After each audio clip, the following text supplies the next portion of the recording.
Boom, boom, boom, boom, boom, boom, boom.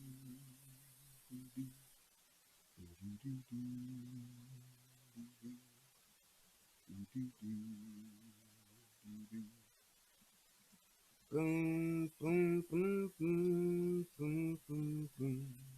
It's been 7 hours, 14 days since you took your love away. Mm, mm, mm, mm. Been around every night, sleep all day since you took your love away. Mm, mm, mm, mm, mm, mm, mm. Since you've been gone, I can do whatever I want. I can see whoever I choose. Boom, boom, boom. Oh, shit, hold on. Eat my dinner in a fancy restaurant. Oh, yeah, 'cause nothing can take away this blues. Yeah. Nothing compares. No. Click the like on your way here, people. Come on in the room. To you. Got a little Prince and Rosie games for you this evening. Yes, indeed. It's been so lonely without you here. I'm like a bird without a song. Doom, doom, doom, doom, doom, doom. Nothing can stop this lonely rain from falling. Tell me, baby, where did I go wrong? Oh, baby, I can put my arms around every girl I see. Oh, yeah, but they only remind me of you. Mm, mm, mm, mm, mm, mm. I went to the doctor. Guess what he told me? Guess what he told me? He said, Rosie, try to have fun no matter what you do. Nothing compares, no, nothing compares to you. Yeah, man. Click that like button, y'all. This is the relationship rehab. I am Brian Redmond. And yes, we about to get it in for part two of tonight's show. It's gonna be epic. We gonna learn a thing or two about a thing or two and just do what we do. I'm having a good time. I'm feeling good. And we about to do something epic tonight. Come on, let me finish this. All the flowers that I planted sugar in the backyard, they all died and went away. Baby, I know that living with me, baby, is sometimes hard, but I'm willing to give it one more try. Give it one more try. Nothing compares, no, nothing compares to you. Yeah, click that like button, click that share button. It's about to go down. Nothing compares, no, nothing compares to you.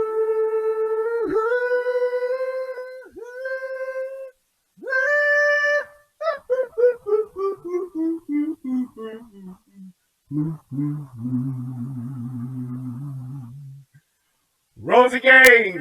What? It's going down, y'all. Hey, man, look, I'm feeling good. I'm ready to have a good time. Let's do this. Click the like button, click the share button.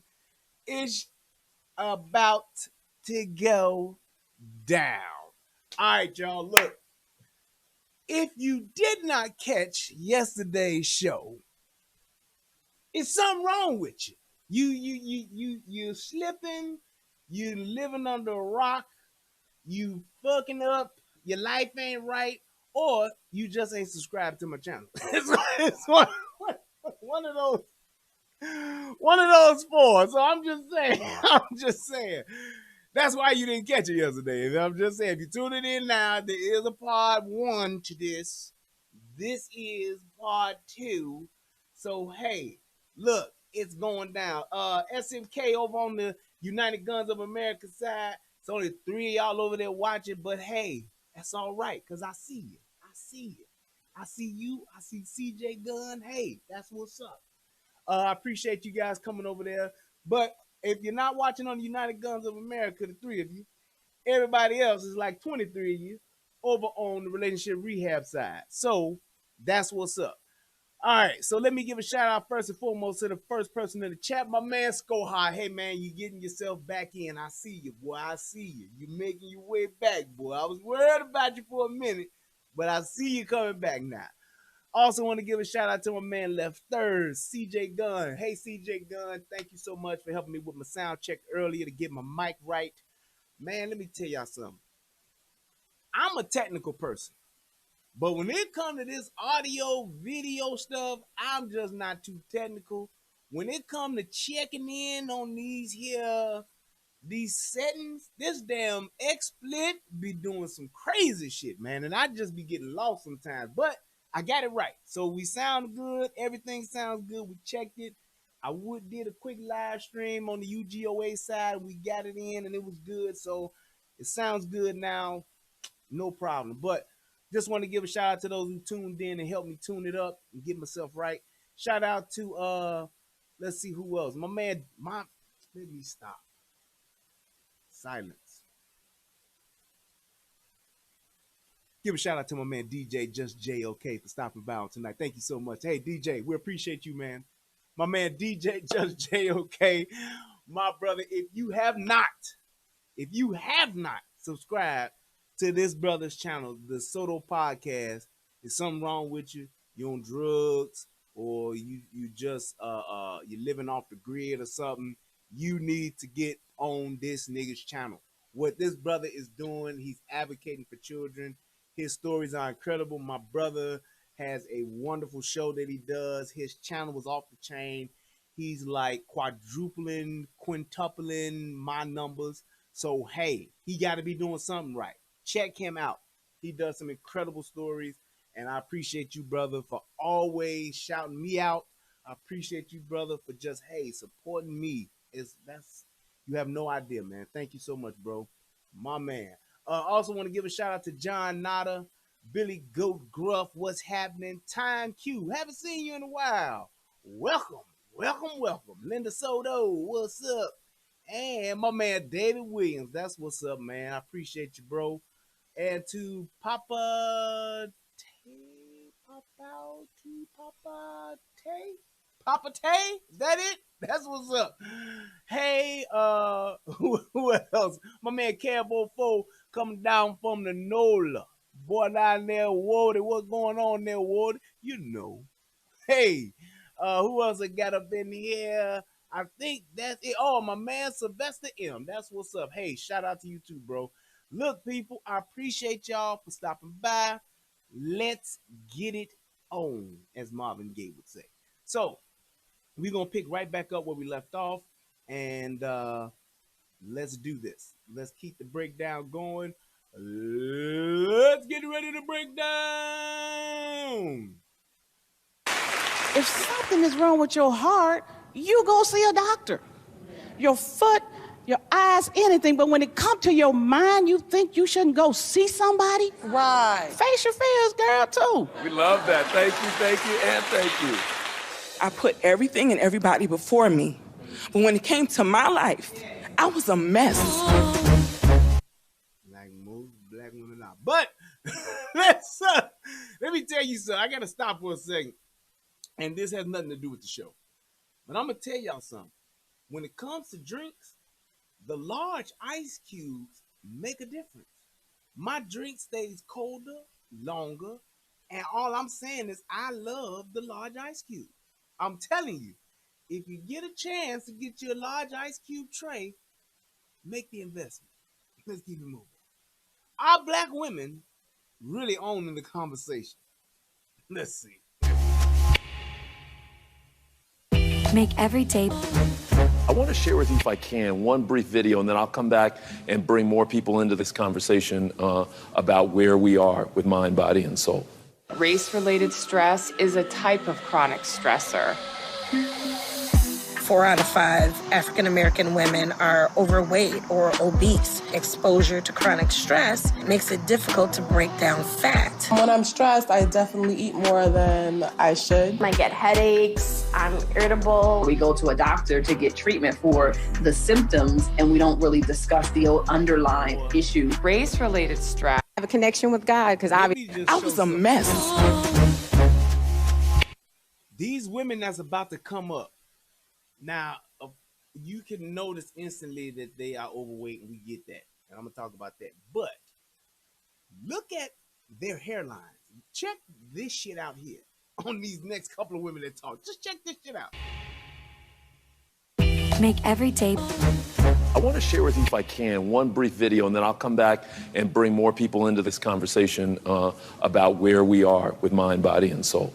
Race-related stress is a type of chronic stressor. 4 out of 5 African American women are overweight or obese. Exposure to chronic stress makes it difficult to break down fat. When I'm stressed, I definitely eat more than I should. I get headaches, I'm irritable. We go to a doctor to get treatment for the you symptoms. See how that motherfucker jump, boy? Let me tell you something. I have gotten this new pet peeve of mine that every time I look at a black woman, that's like the first thing I look at now. I want to see, is this her real hair or do she have some lace front going? Those other ladies, their hairline was fine. And then it just go to her. She instantly back here. Like her shit is like back here. Like it's back here. Like, God damn. Why would you do something to your hair that pulls it out to the point to where your hairline begins to do a drop top? It's like, you know how when you ever drove a convertible before? Most convertibles, unless you got a real fancy ass car, but most convertibles got a little button that you just push and hold. And as you push and hold, and once you hit the little latches on it, it just lift up first, and then it just slowly start going back like that. Then it get back, then it get all the way back, then it like fold down. It's like her shit is just steady, just like going back. Do you see that? 4 out of 5 African American women are overweight or obese. Exposure to chronic stress. Right. Face your fears, girl, too. We love that. Thank you, and thank you. I'm gonna be fair. I put everything and everybody before me. But when it came to my life, I was a mess. But we gonna even talk about this. Make every day. I want to share with you, if I can, one brief video, and then I'll come back and bring more people into this conversation about where we are with mind, body, and soul. Race-related stress. She has a big forehead. She does. She don't have a 4 head. She got about a 5 head. That's actually a 6 head. Yeah, that's a 6 head. She don't have dreams. She has short stories on her forehead. I get it. She has a big forehead. This is a type of chronic stressor. 4 out of 5 African American women are overweight or obese. Exposure to chronic stress makes it difficult to break down fat. When I'm stressed, I definitely eat more than I should. I get headaches, I'm irritable. We go to a doctor to get treatment for the symptoms, and we don't really discuss the underlying issue. Race-related stress is characterized by blocked economic opportunity. The implicit biases and racism that we confront in the workplace keep us from those. Let me tell y'all something. Women, I don't know what it is, black women, if you bald head, if your hair nappy, if you can't do shit with your hair, if it's totally unmanageable, this hairstyle right here, this is fine. When you keep this hairstyle shaped up And even if you take a little Jerry curl juice or something and put a little texturize on it, that looks fine. Women, if your hair is like steel wool, like they said Jesus' hair was, you got a mini fro, rock this. And she even got some color in it. It ain't platinum blonde, it ain't green, it ain't hot neon yellow, it ain't candy painted, but it looks fine. I'm just saying, anybody, men, please speak up. Does her hair not look okay? It takes nothing away from her. That's all I'm saying. And if y'all disagree with me, if y'all say nah, she look fucked up, B, I don't like that shit, speak up now. But in my opinion, her hair is presentable. She looks decent with her hair like this. So I don't know where black women got this thing where, oh, y'all men just want the hair like this. That's why we wear 38 inches. That's not true. Yes, in all honesty, I do like long hair, don't care. But I like real long hair, don't care. I don't like the kit. I don't like the I don't like the I don't like the kit you buy at AutoZone or the kit you get at Walmart. I don't like that. This here, if you don't have long hair, don't care, that's fine. You can rock this. Promotions keep us from even getting hired. Being the strong black woman is not something that we choose. No. It's by necessity. I'm strong because I have to be. Okay, so let's go ahead and let's break this down. So like the lady who was talking before about stress. Yes, when you are stressed, you eat. When you are stressed, you may overeat. You may eat the wrong things. I totally get that. When I'm stressed at times, yes, I do stress eat from time to time. However, that's not always the case. We eat because we are depressed and we eat because of the wrong things, but we have, and I'm just going to say it like it is. Black people, we have the worst diet in the world. We grow up drinking quarter juices, eating flaming hots, hot cheese curls, the hot corn chips. We eat now and laters. We eating fruities, chews. All we eat is junk food, and we raised our children to eat junk food. That is it's terrible. The Tampico drink, the grape or the fruit punch, anything that say fruit punch in it, we drinking it. If it got high fructose corn syrup in it, we drinking it. We putting it in our baby bottles. We putting it in our kids' lunches. We buying anything that's cheap, got flavor, and sweet. Now, I'm not even going to go into, I see you, Eugene, going to the whole thing of just drinking pop. Pop in itself is terrible. Thank God I was able to wean myself off of it. I weaned myself off of pop. Took me about 2 years to do it, but I did it. So it's like when you thinking about the things that we put into our body on a regular, and then when we stress out, eating honey buns, them fucking super donuts, all that bullshit that we would eat at school at the corner stores, the bodegas, and all them little Arab stores in your neighborhood, all that shit you eating, not to mention the known terrible shit that we putting in our bodies, like the pops and the high fructose corn syrup and the iodized salt. That bitch, I saw a meme a while ago where they had a picture of what's her name, Amber Geiger, and then they had a picture of the Morton Salt girl. They said she done killed a nigga, but how many niggas has this bitch here killed? Talking about the Morton Salt girl. Morton salt, that iodized salt, that is some of the worst shit you can put in your body. It is literally like 2%, 10% real salt and 90% chemical. It's all chemical. So it's like when you're talking about just overall physical health, you can go work out, You can go at the gym and do, the black girl workout. The fat black girl workout is you go to the gym, get on the elliptical, wear some tight spandex, and then be hoping a nigga holler at you, tell you how to lift weight, and you just sit and do this on the elliptical. You hang out in the gym for 2 hours. You got your little water bottle, and you just bounce from machine to machine, going slow as hell, and just be doing that. With your ass sticking out. You get on the stair machine and be poking your ass. Ain't working shit. But when you talking about trying to go work out, walking, doing stairs, mountain climbing, fighting mountain lions, I don't give a damn. When you get done working out and you come and put garbage in your body, you defeating the purpose. That's the Tiva shit, that stevia shit, chemical. I believe I would rather eat regular sugar, cane sugar, than I would getting that stevia, the shit they put in Diet Coke, Diet sodas to make shit taste sweet. If they putting something in there that's not a natural sweetener, it ain't good for you.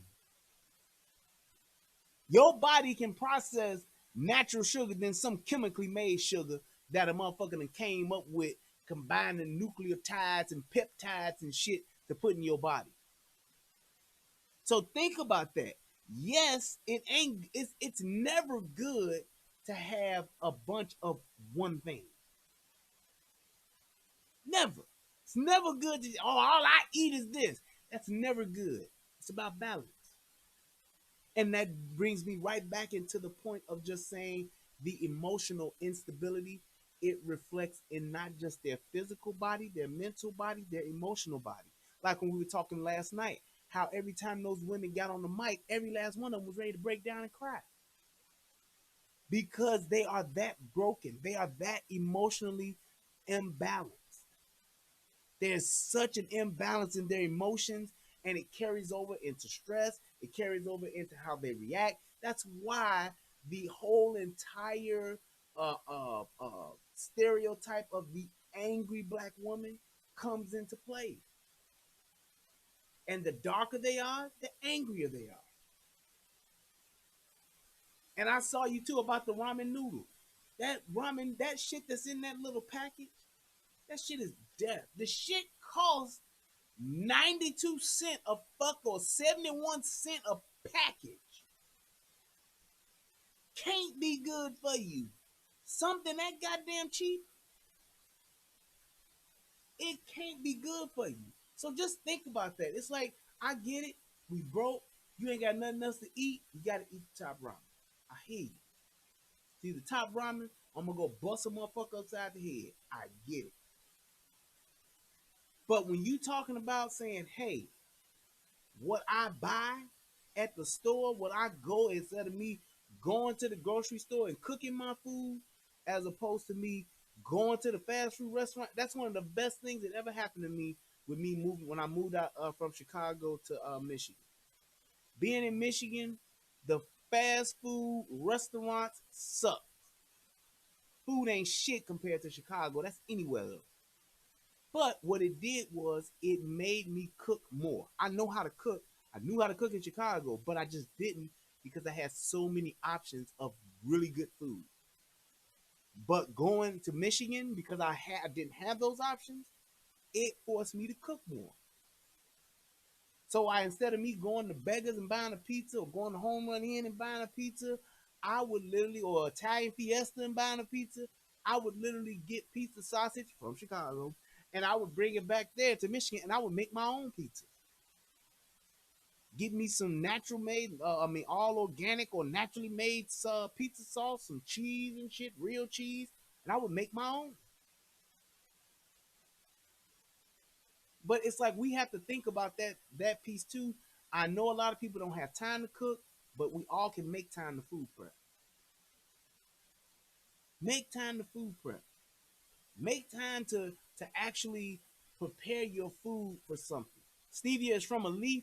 I don't know. It must be that other one then. If it ain't stevia, what's the other shit that everybody be using? That they're now saying over the past few years been saying is bad for you. That I can't think of the name of the shit. Splenda. There you go. That's it. That Splenda shit, that shit is terrible for you. It's terrible. And it's like when you think about it like this, you wonder why black folks be leading in diabetes, leading in high blood pressure. It's because of the high fructose corn syrup, the fucking iodized salt. Get you some pink Himalayan salt, man.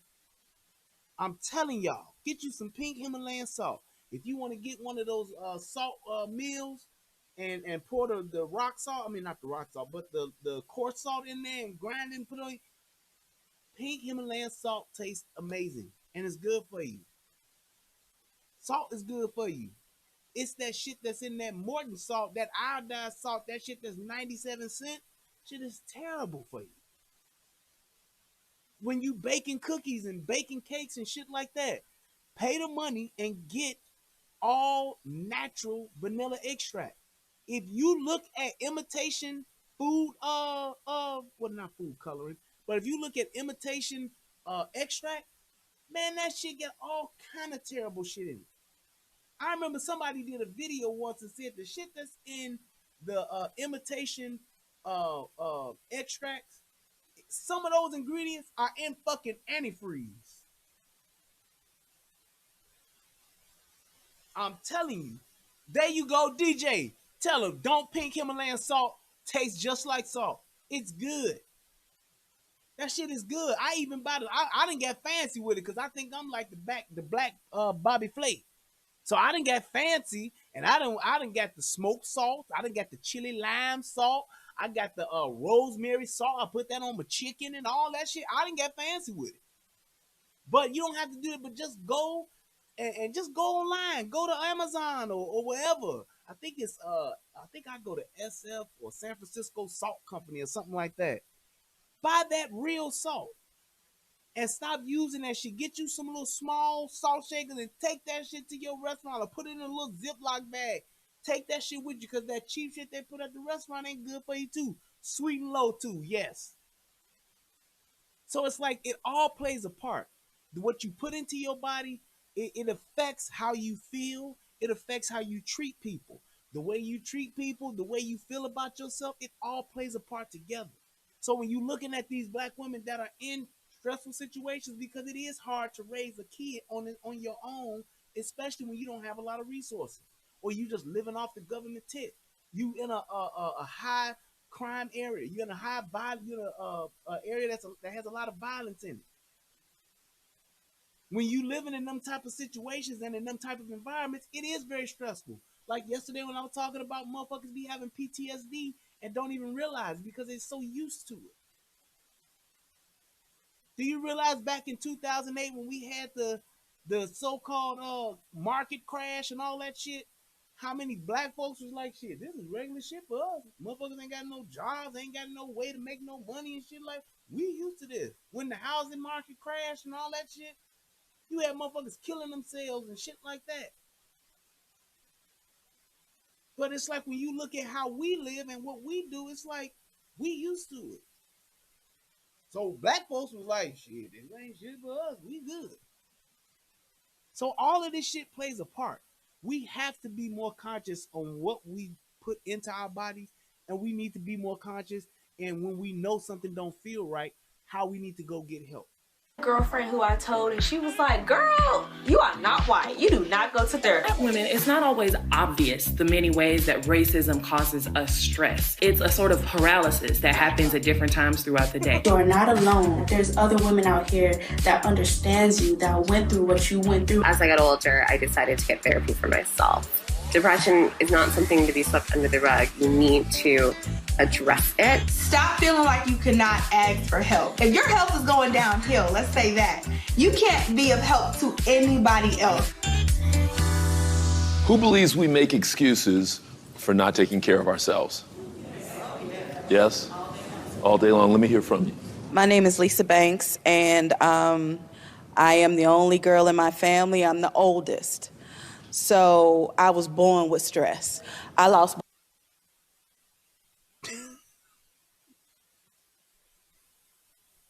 Oh, man. I'm the only girl in my family, and I was born with stress. Are you fucking kidding me? Like, you was diagnosed with stress at 3 weeks. That's you came out and was just, it's a baby girl, but she has hypertension. Congratulations. Seriously? Come on, man. Oh, hang on. This is my wife. Hey, my good thing. Oh, I'm sorry. Yeah, I'm glad you did. I'm on the show. My wife said, hey, y'all. You doing all right? Okay. All right, thank you, sir. All right, I love you too. All right, bye. Shout out to my wife, my wife, my wife.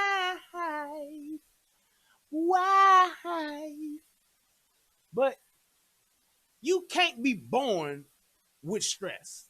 You can be born in a stressful situation. You can be born in a stressful environment. Somebody please show me the medical documentation of where a motherfucker's born with stress. I'm just saying, what, you having problems breastfeeding, you're having problems nursing, or you're having problems eating, whatever the case may be. Somebody please tell me how you born with stress. So I actually want us to hold up a little bit before we do this thing. Moving forward and making small changes in my life and produce, and you deal with preparing for them. Care of ourselves. Yes? All day long. Let me hear from you. My name is Lisa Banks, and I am the only girl in my family. I'm the oldest. Did she say Carl Banks? She Lisa Banks, Carl Banks' sister? That must be it, because she can sure be on the line for the 80. Hey, 1987 Giants, boy. She can be out there with LT now. I was born with stress. I lost both of my parents back to back.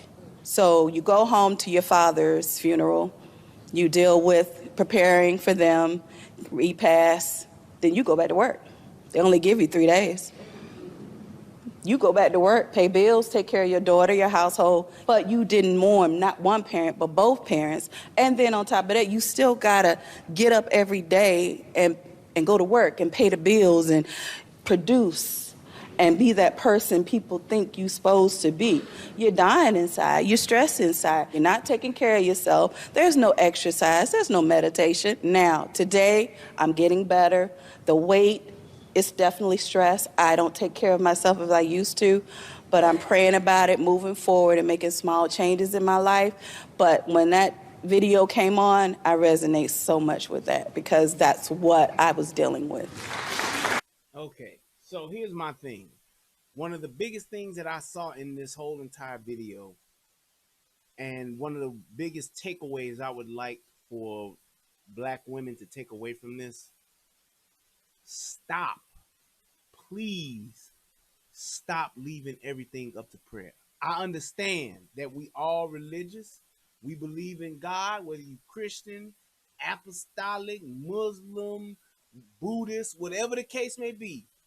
Stop chalking up laziness and lack of action to prayer. I am so tired of that. That's a common just given across the board for just Black folks, period. Something ain't working right in your life. Oh, I'm praying, so we'll see. I'm shooting up this heroin, but I'm gonna pray about it and see what the Lord give me, and hopefully He'll tell me.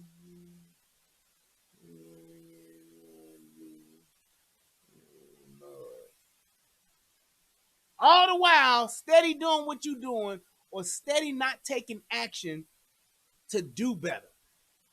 I don't care if you're taking baby steps. Just take steps. There has to be a thing. You don't have, and I don't know, man, shout out to my boy Darnell, because he showed this, ever since he said this has stuck with me. Prayer without works is dead. So to all the niggas out there in nigga land, all the Black folks, let me explain something to y'all. Turn to the book of Galatians, chapter 10, verse 1. Prayer without works or faith without works is dead. Having the faith that something's going to change and you're not doing no work with it, it don't mean jack shit. So stop doing that. Stop saying that, oh, I'm going to work this out and Jesus going to work it out for me and I'm just going to give it to God. If you ain't working for nothing, if you ain't putting no actions and no plan of action to change what it is that you're trying to change, it's dead. It ain't gonna work. Whoa, it ain't gonna work. Did I do that? Nope. It ain't gonna work. It will not work. So stop saying that the shit that you ain't doing and saying, I know I gotta work on this. I'm gonna try and I'm gonna pray about it. Just pray for me. If you ain't doing nothing to change it, it ain't gonna work. That's all I'm telling you.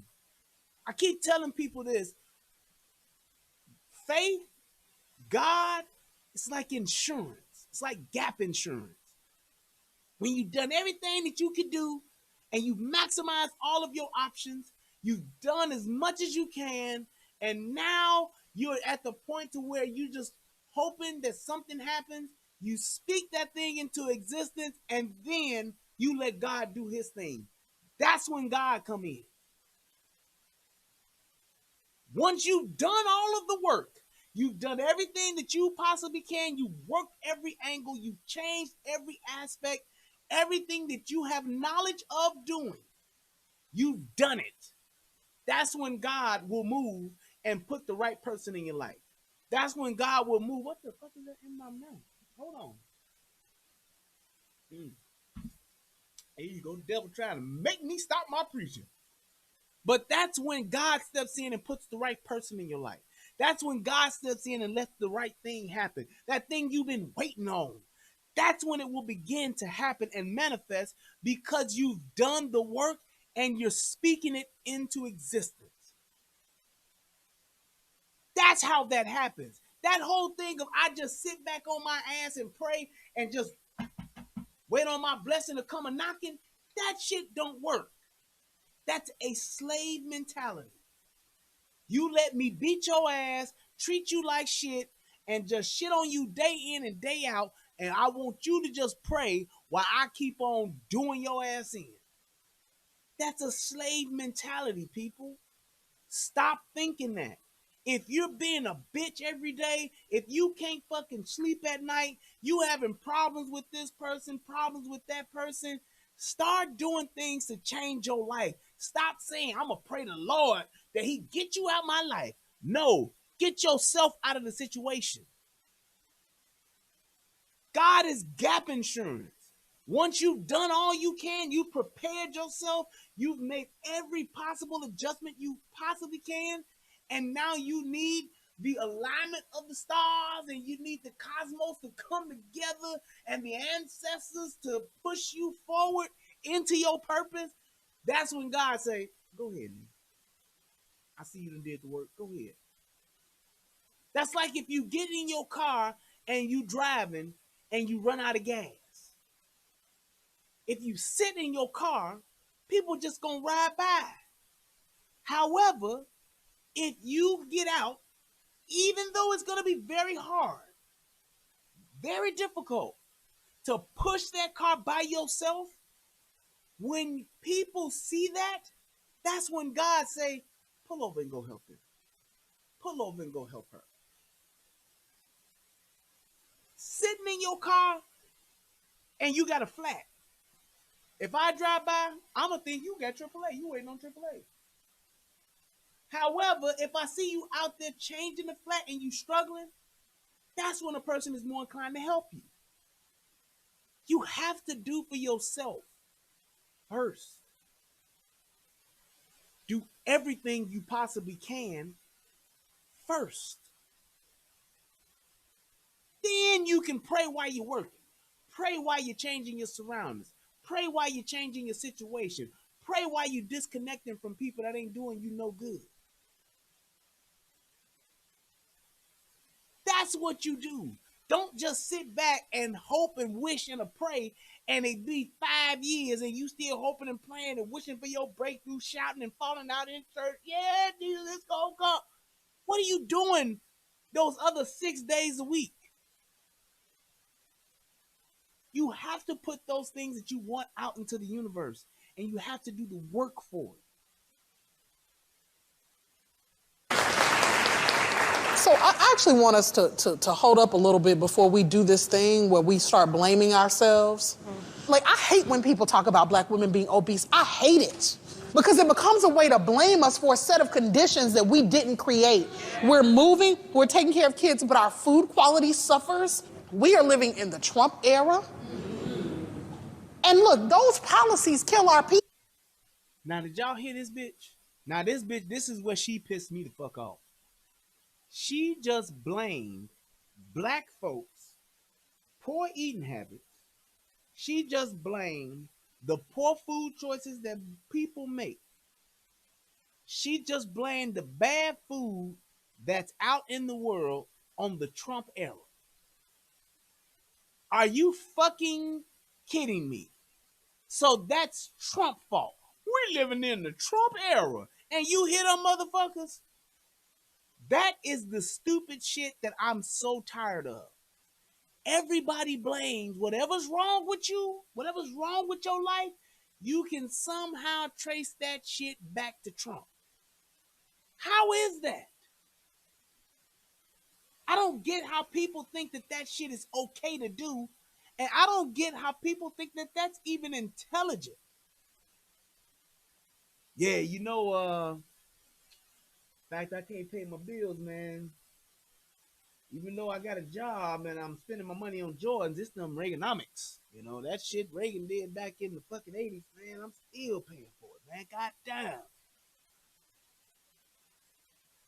Like, yeah, thank you, CJ. Like, Trump is making you buy KFC. Trump is telling you to go buy the Popeye's chicken sandwich. Yes, I said sandwich. But that's what it is, a sandwich. Trump is making you go eat the little greasy spoon that's around the corner from the house, where they sell liquor, pizza puffs, and gyros, all in the same place. Black and Miles and Blackwoods. Seriously, we're living in the Trump era. So food and shit was good until these last 3-4 years. So yeah, thank you, Chuck. So she's gained this probably 200 plus pound motherfucker done gained all of this in 3 years. Because we in the Trump era. That's asinine. That's idiotic.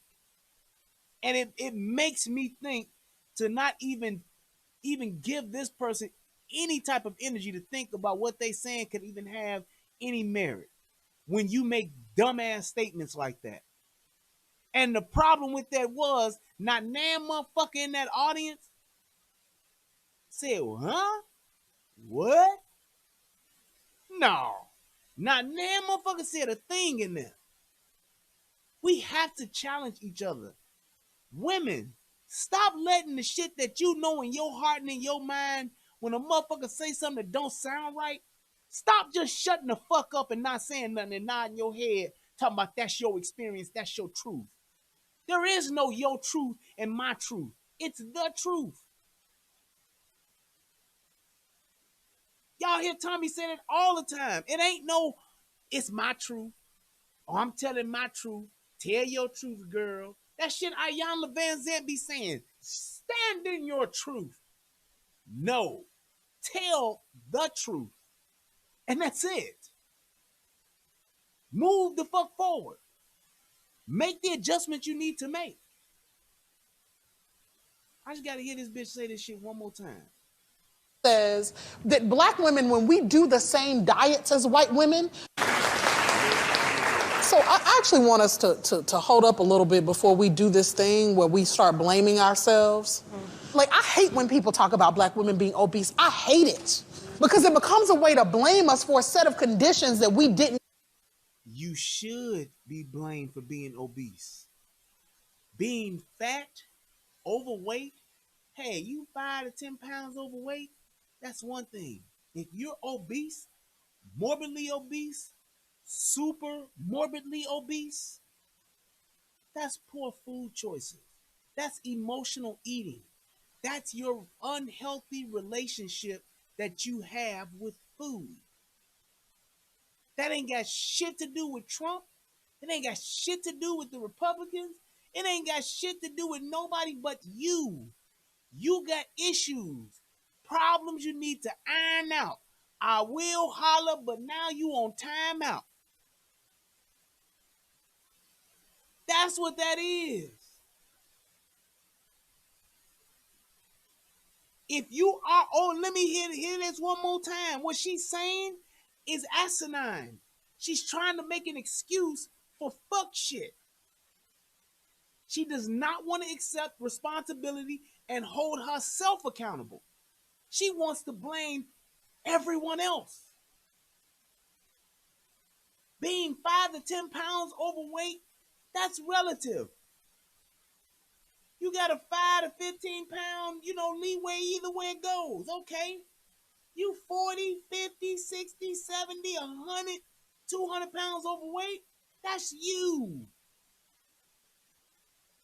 Poor food choices, poor food quality, the food, the way you relate to food, emotional eating because at 2 o'clock in the morning, then going to sleep, all that shit, that's how you get to be 200 pounds, not working out, not exercising, not eating properly. That's what that is. You caught that Dynasty album. Yeah, buddy, way to go. You gotta play your part when you're rolling with the ROC. You gotta know what it takes to get down with a nigga like me. I need a gangster girl who can ride in my passenger seat. And I need a gangster girl for my gangster family. I don't need no gangster girl. I'm gangster enough. Create. We're moving, we're taking care of kids, but our food quality suffers. We are living in the Trump era. And look, those policies kill our people.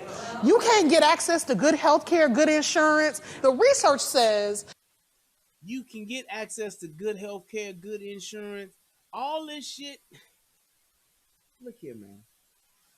Should we have free health care in this country? Yes. I think the greater majority of healthcare should be free because we have the technology, we have the means. We just have too many greedy motherfuckers in the medical field. And I'm not saying regulate the shit to where they can't make no money, but when you got a motherfucker charging $600 for a goddamn EpiPen, that's a goddamn problem.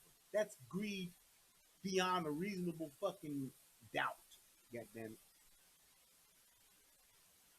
Came back with the Jay-Z. But that's just that's beyond being unreasonable. That's just being a fucking glutton. And should the government step in and say, no, motherfucker, you ain't what you was charging for this damn pen now, you done fucking inflate the price by 300 to 400%. Fuck you.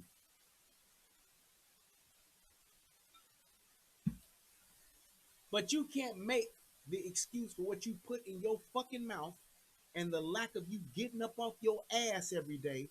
You can't put that on Trump and the rest of the fucking country and the rest of men and women who say something about you being overweight. That black women, when we do the same diets as white women, we lose less weight and we lose it slower. Even when we're following the diet being obese, I hate it because it becomes a way to blame us for a set of conditions that we didn't create. You're wrong. Now, everybody loses weight differently. It depends on your metabolism. It depends on your food plan. Every type of food plan or every type of meal plan don't always work for everybody the same exact way, so you won't have the same results.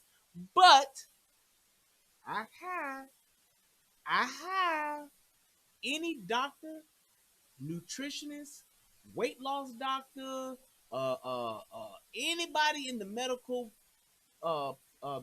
field will tell you this. Here's a fact. Regardless of how fat you are, if you burn more calories than you take in, you are guaranteed to lose weight. One more again. If you burn more calories than what you actually take in, you are guaranteed to lose weight. That's a fact. There is no other, oh, well, you got to have this, and if you do that, you do. No. You can get all the way down into the different types of foods, your superfoods, and all of that. You can get into all that shit. You can do that. You can do the Weight Watchers and all of that. Burning more calories than what you're taking in. It's a scientific fact that it works. If you have no other tools, you can't afford weight loss surgery, you can't afford a nutritionist, you can't afford a weight loss doctor, you can't afford a fat camp, you can't afford a fat doctor, you can't afford none of that. I get it. If you take more calories in than what you're burning, you will gain weight. Now, people can get into, oh, these are healthy calories, these are healthy carbs, these are bad carbs. You can do all of that. That's going deeper into the rabbit hole. Just a fact. If you burn more than what you put in, you lose. That's it. Yes, CJ, it's a very simple equation. 2 minus 1 equals 1. That's it. If I'm burning 2,000 calories and I'm only taking in 1,000 calories, then I'm going to lose 1,000 calories. If I continue to do this process, over time, I will lose weight. Yes, you can work out. Yes, you can do high intensity, high interval, all that HIIT shit. Yes, it works. But if you want to keep it basic, you can lose weight by simply taking a slim fast breakfast, a slim fast lunch, and a smart one dinner. 3 meals a day, protein you need, and a meal at night. And you will lose weight. Guarantee it. I've done it myself. Yep, you can do intermittent fasting. You can do all of the keto. All of that shit works. Keto, low carb. I can testify. It works. It does. You can do every workout plan, the PX90. You can do the Sean T workout. All that shit works. Bowflex, no flex, Funk Master Flex, Flex himself. You can do all that shit. It works. But if you're not burning more than what you're taking in, it won't work. No weapon formed against me shall prosper. It won't work. It won't work. Yep, you can do kung fu, karate, taekwondo, tai chi, wudon. You can do Li Mu Bai, Green Destiny. You can do whatever. Yes, Shanti is gay as Christmas, but he can help you lose weight. You can do whatever. Wu-Tang, Judo, Bushido, all that shit. It works. But keep that one principle. I burn more than what I take in. Put yourself on an 1,800 calorie diet. If you want to sit on your ass all day and don't do shit, Put yourself on a 1,200 calorie diet. Shack food, that shit works. That shit works. I'm telling you. Put yourself on a 1,500 calorie diet and don't do shit and watch yourself lose some kind of weight. No fucking candy, no fucking junk food, no fucking pop, no fucking high fructose corn syrup. I'm going to tell you right now, I lost 30 pounds by getting off of pop. Pop will fuck you up. Just saying. Let's get back to this Mountain Dew 32 ounce, 64 ounce big gulp drinking bitch. We're moving, we're taking care of kids, but our food quality suffers. We are living in the Trump era. And look, those policies kill our people. You can't get access to good health care, good insurance. The research says that black women, when we do the same diets as white women, we lose less weight and we lose it slower, even when we're following the diet than our white women counterparts. That's a goddamn lie. You take a fat white bitch and a fat black bitch and you get them the same shit, they will both lose weight. It won't be the exact same because nobody loses weight the exact same way. You can see motherfuckers on The Biggest Loser and them motherfuckers work out and do the same workouts. Do they lose the same amount of weight?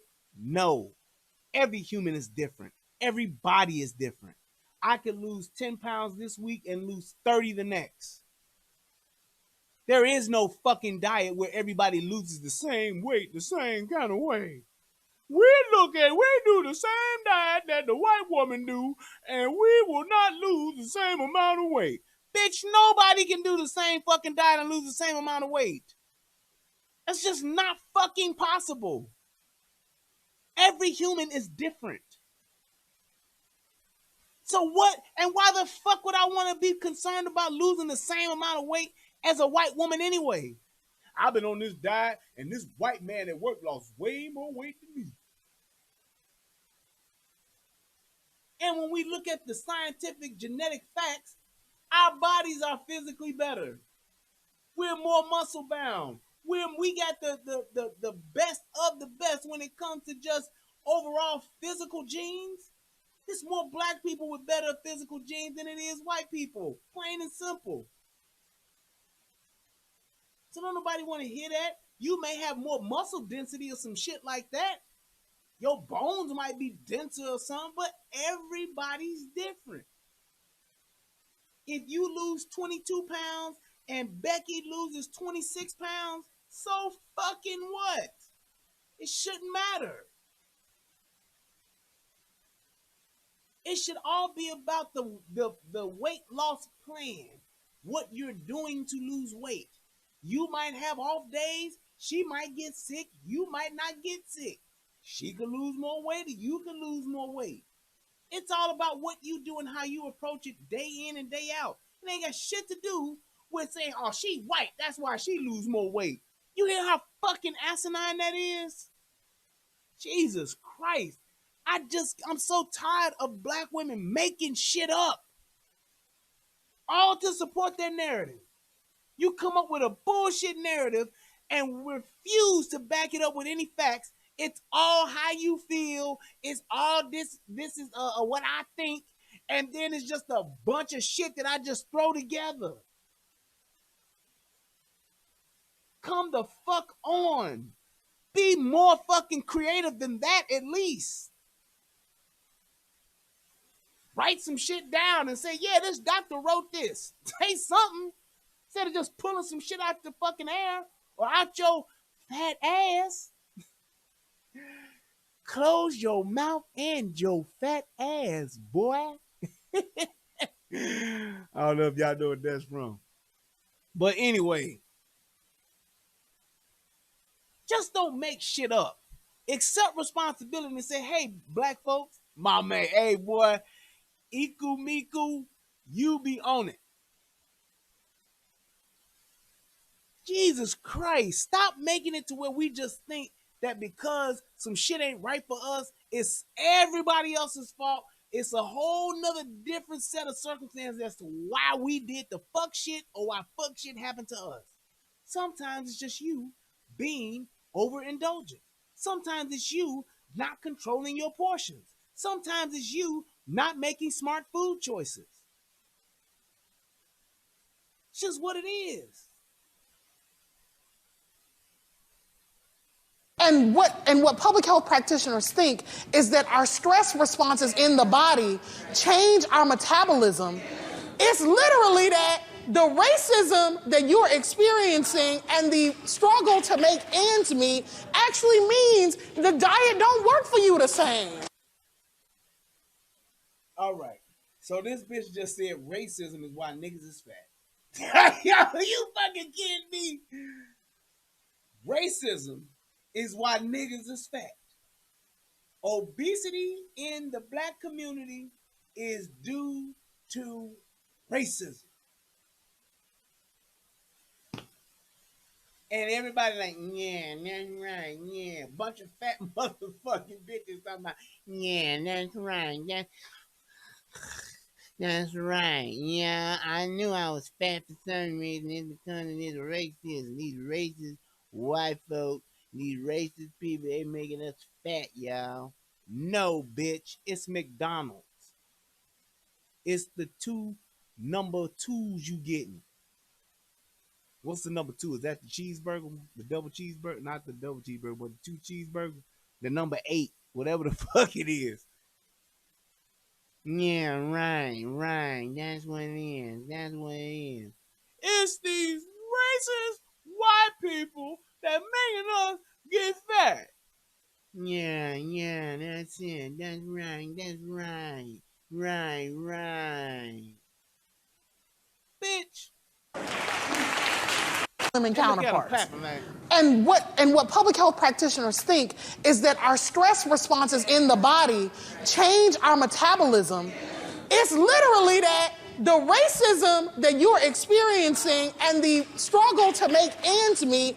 Bitch, it's literally the brick of baked macaroni and cheese and dressing and greens that you put on your plate. Bitch, it's literally the motherfucking 12 chicken wings that you fry and you eat 8 of them and then you eat fries.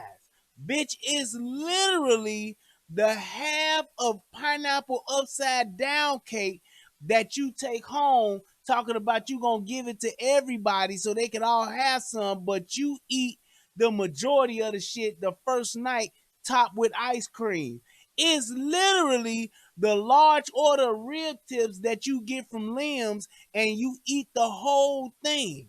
It's literally the 2 pizza puffs with mild sauce that you eat all by yourself and don't nobody else know. That's why you fat. It's literally the 2 bacon double cheeseburgers that you eat by yourself and then wash the shit down with a motherfucking Diet Coke thinking you making a better food choice. It's literally the motherfucking 3 steak sandwiches that you get from Taurus's or from Home of the Hoagie, shout out to 111, that you eat by yourself and don't nobody see. Then when you go out with your friends later on that night to the Black Cat Lounge and you in the back where they got the free food because you made it in time for happy hours because the bitches get in free before 11 and you still fix your plate of chicken wings and spaghetti, that's why you fat. It's literally the motherfucking beer that you drinking that you adding to the carbs that you done already had because you chasing that Hennessy and that Plan B with some motherfucking Michelob. It's literally the 5 bags of quarter potato chips that you buy at the corner store, the sizzling salt and sour, the regular potato chips, the barbecue, the hot popcorn, and the flaming hots that you tear open, dump into one bag, shaking the motherfucking brown bag up, and then you eat the whole bag.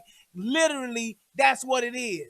It's literally the pickle that you buy with the peppermint stick, with the Chico stick, with the motherfucking $2 worth of penny cookies, with the motherfucking the chews and the fruities that you buy, keep in your room, don't nobody know they in there, you hiding it from the kids, and you just eat that shit on its own. It's literally the 2-liter of Pepsi that you get when you order the motherfucking Pizza Hut and they give you a fucking 2-liter and you drink that shit because you like, no, this 2-liter mine.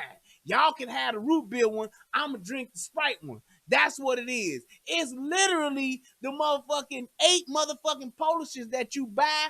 Only let your kids eat 3 and you eat the other 5. That's literally what it is. It's the 2 Grand Slams you eat when you go to motherfucking IHOP or Denny's or whatever the fuck, whoever the fuck have a Grand Slam, that's what you eating. It's literally the Pineapple Crush. It's literally the Grape Crush. It's literally the motherfucking Mountain Dew. It's literally all that fuck shit you eating. The bucket of chicken, the box of chicken, the church's chicken, the motherfucking Colonel's chicken, the motherfucking cousin's chicken. That's what it literally is. God damn. It's literally the Tahitian treat that you drink that you got stored under your motherfucking bed and ain't letting nobody else know that it's there because you cracking them motherfuckers quiet than a motherfucker late at night while you watching First 48. You sitting, I'm gonna watch this First 48. And then you sipping them up. You sipping the motherfucker by yourself. And the ain't shit nigga that you just fucked is laying down, he sleep. It's literally the bitches that be fighting in the McDonald's because the shake machine, it ain't working, but it really is working, but they just don't feel like cleaning the shake machine, so they tell everybody the shit ain't working in the hood. That's literally what it is. Actually means the diet don't work for you the same.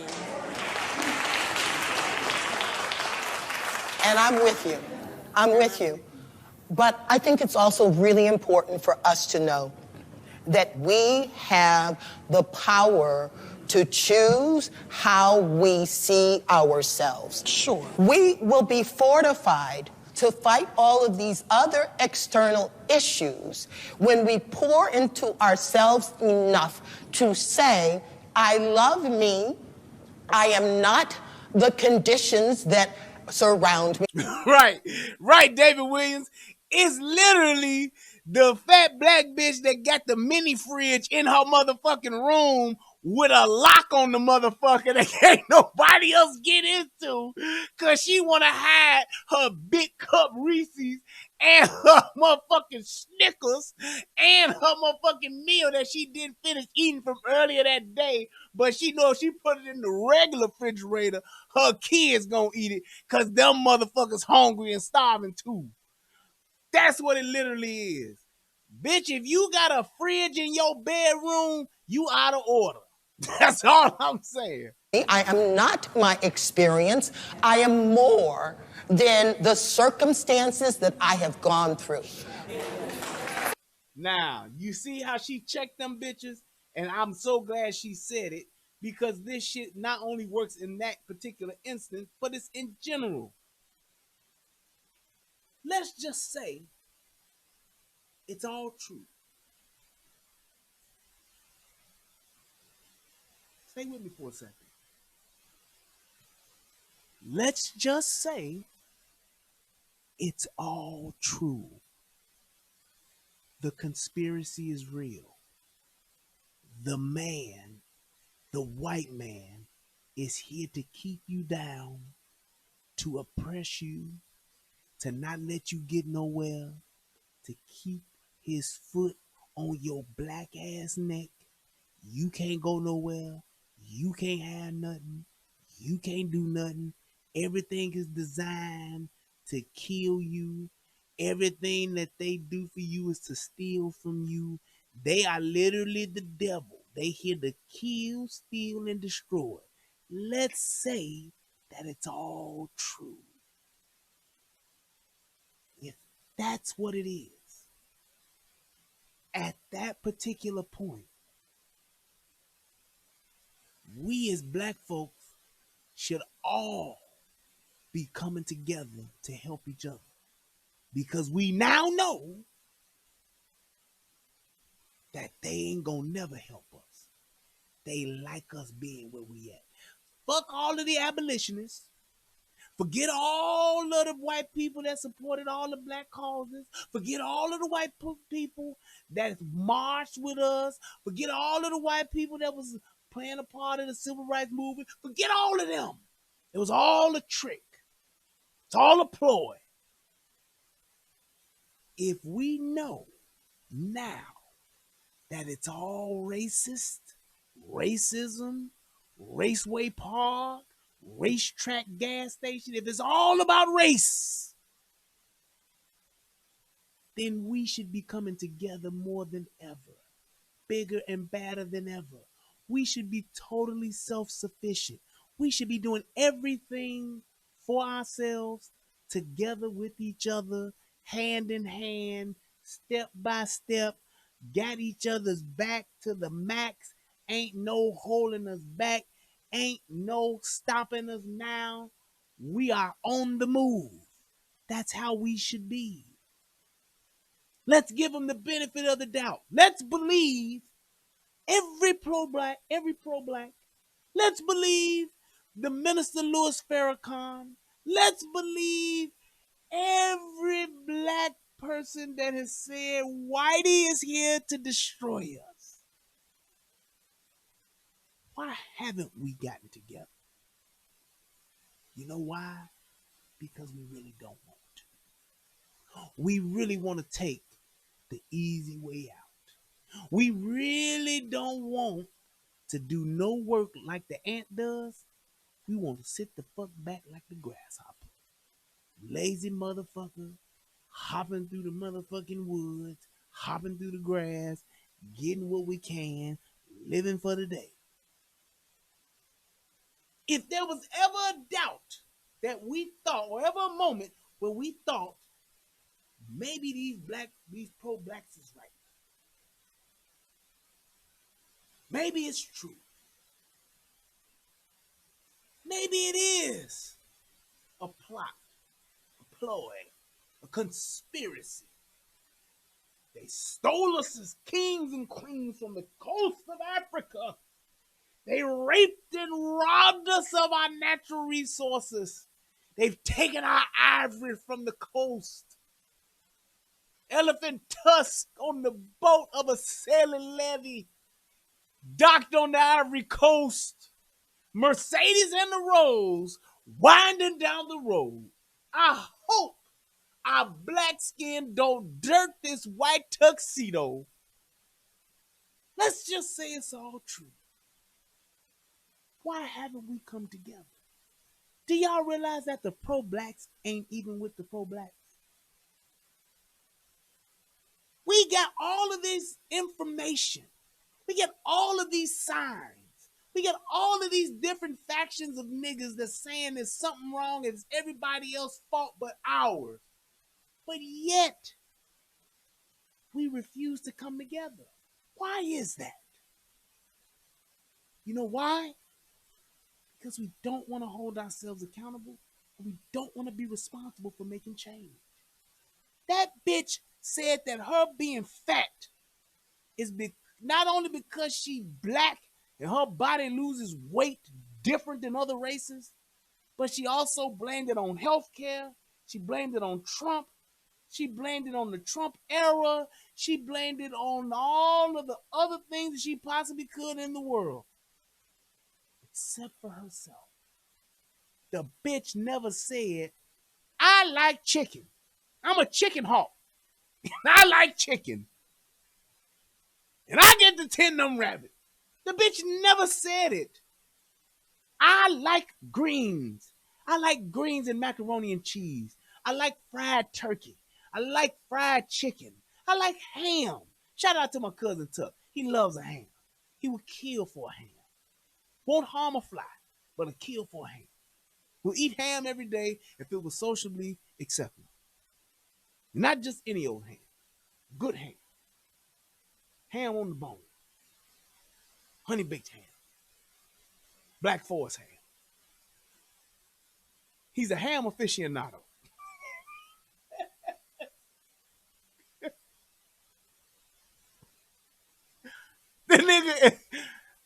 would rather eat ham instead of drink water. I love you, too. But I'm just saying. He say, fuck the green eggs, just give me the ham. That's what my cousin does. He's all about the ham. Fried ham, baked ham, boiled ham. He don't give a fuck. If it's ham, he's in. I love him dearly. But my point is this. We never take the initiative to just say, and the responsibility to just say, you know what?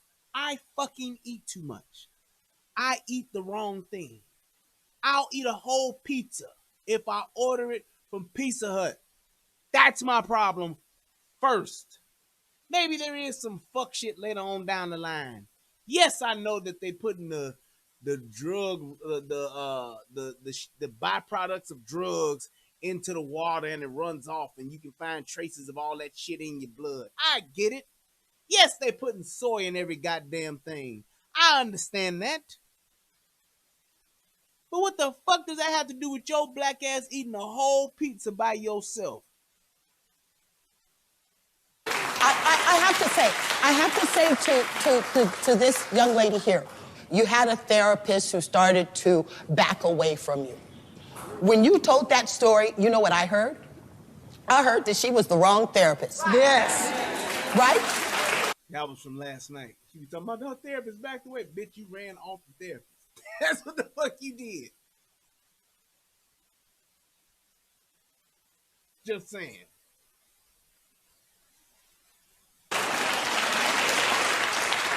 You were left with feeling that you were as not good enough as some message that you got some time ago in your life. We have to take our power back from all of those lies. And she made a great point right there. She ate her therapist. That other bitch probably did. Yes, Adrian, my cousin would have been a Muslim, and he would probably be one of the higher echelons of the FOI, the Fruits of Islam, and would be a part of the mosque.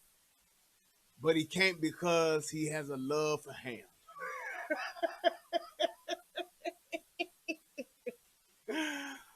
But look, let me tell y'all something. Anytime that you take whatever's wrong with you, or whatever's happened to you, whatever your experience is in life, anytime you take that and you make it because of what somebody else does or somebody else did, and you say that's why, and you can't move away from it or grow from it, you've given them the power.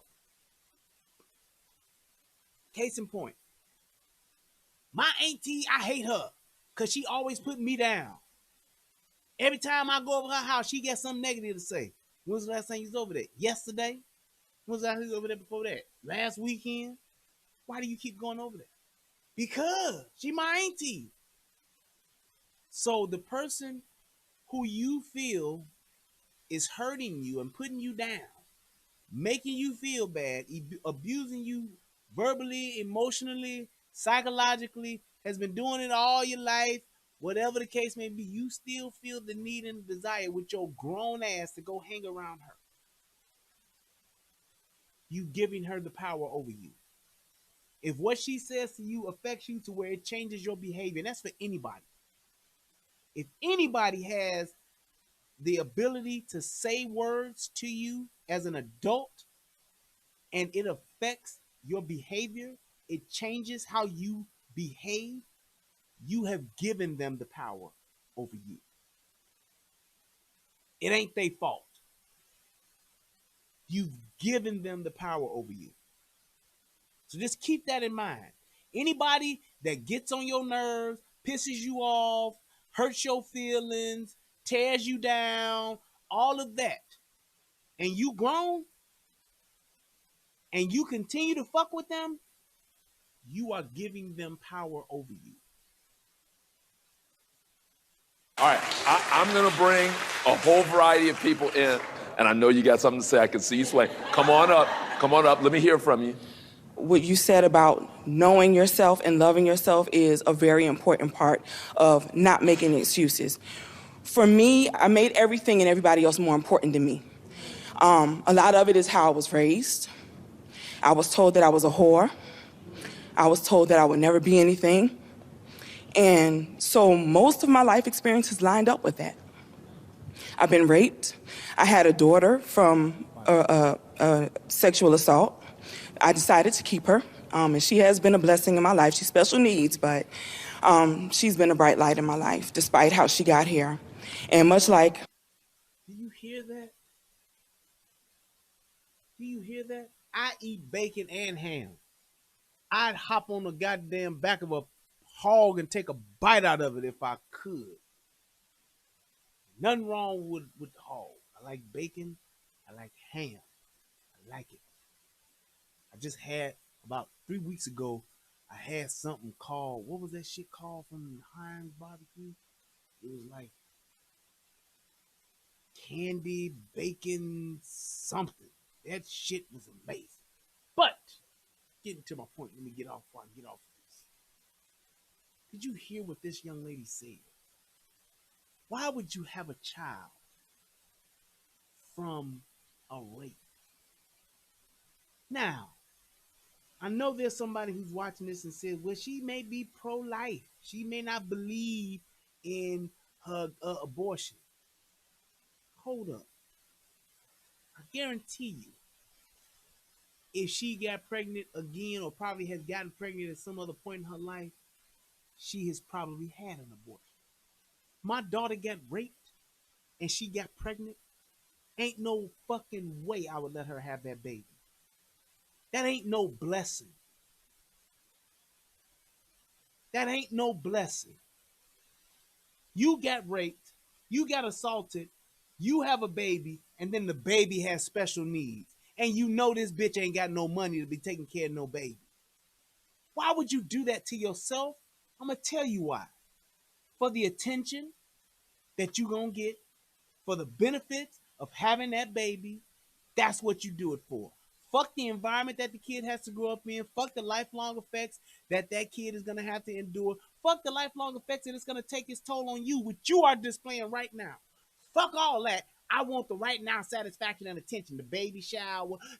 She got a baby with special needs. Let's help her. Oh, the government's money she gonna get. Oh, all of this, and we can just dote on her, and we can go help her, and we'll do it all together. No, fuck that. You are unstable. And you heard that she ain't said shit about her daddy. She ain't said shit about her husband. She is damaged already, and then topped it off with a baby that has special needs. Do you see the fucking level of shit that black women will pile on themselves? And not to mention the stress and all the other shit she's dealing with. And we then title that with the, I'm a strong black woman. No, you a stupid motherfucker to do that to yourself. Black women, stop putting yourself in situations where you got to depend on another motherfucker to help you. If you can't do it yourself, if you can't afford to take care of yourself without the government, if you can't afford to take care of yourself without your parents, if you can't afford to take care of yourself without this nigga or that nigga, you don't need it. You need to take care of yourself first. Jesus Christ, you got a baby suffering in this world, having a fucking unfulfilled life because they special needs. They got to live a lesser life because you wanted to go through with the pregnancy. Classic example of when a motherfucker should have an abortion. Or if you can't get a motherfucker, or get a motherfucker up for adoption. You know this bitch ain't taking care of that kid by herself on her own. But she loves the fact that she's able to do this because she's now mentioning all this shit because she wants the fucking attention and accolades. You don't get no fucking accolades for being a goddamn mother. That's what you're supposed to do. She's been a bright light in my life, despite how she got here. And much like my sister here, I prayed for God to take me because if this is my life, I was told that I was a whore. In your life. We have to take. Now, I'm going to tell you, I'm going to go back and reinforce my point. And I'm going to tell you, when she starts talking, listen to everything she says about her kid, her experience, and all the things that's happened to her life, and then tell me how this all relates to the point that she's going to make, if she makes one at all. Our power back from all of those lies. All right, I'm going to bring a whole variety of people in, and I know you got something to say. I can see you swaying. Come on up. Let me hear from you. What you said about knowing yourself and loving yourself is a very important part of not making excuses. Knowing yourself, loving yourself, and not making excuses. Let's hear how this all ties into that. For me, I made everything and everybody else more important than me. A lot of it is how I was raised. I was told that I was a whore. I was told that I would never be anything. And so most of my life experiences lined up with that. I've been raped. I had a daughter from Rape does not make you a whore. Just saying. You not amounting to anything does not make you a whore. Strike one. Sexual assault. I decided to keep her, and she has been a blessing in my life. She's special needs, but she's been a bright light in my life, despite how she got here. And much like my sister here, I prayed for God to take me because if this is my life, I don't want it. And that was all because I didn't love me. I put everything and everybody before me and took care of everybody so well. But when it came to my life, I was a mess, okay? And so, I'm sorry. You see what I mean? They cannot make a single point. She hasn't been on the mic all of maybe 35, 40 seconds. And she's at the point of tears. She's ready to break down. Talking about the choices that she has made in her life, along with what happened to her, and that shit was years ago. And she still can't even, and not to say that it shouldn't get her emotional, but it's getting her to the point to where she can't even speak, which means that shit is like a bubbling pot. It's like ready to overflow at any moment. I have done the work, I'm doing the work, still in the middle of it, of learning who I am and dispelling the lies that I was taught about myself, you know, because those things have held me back from taking care of me.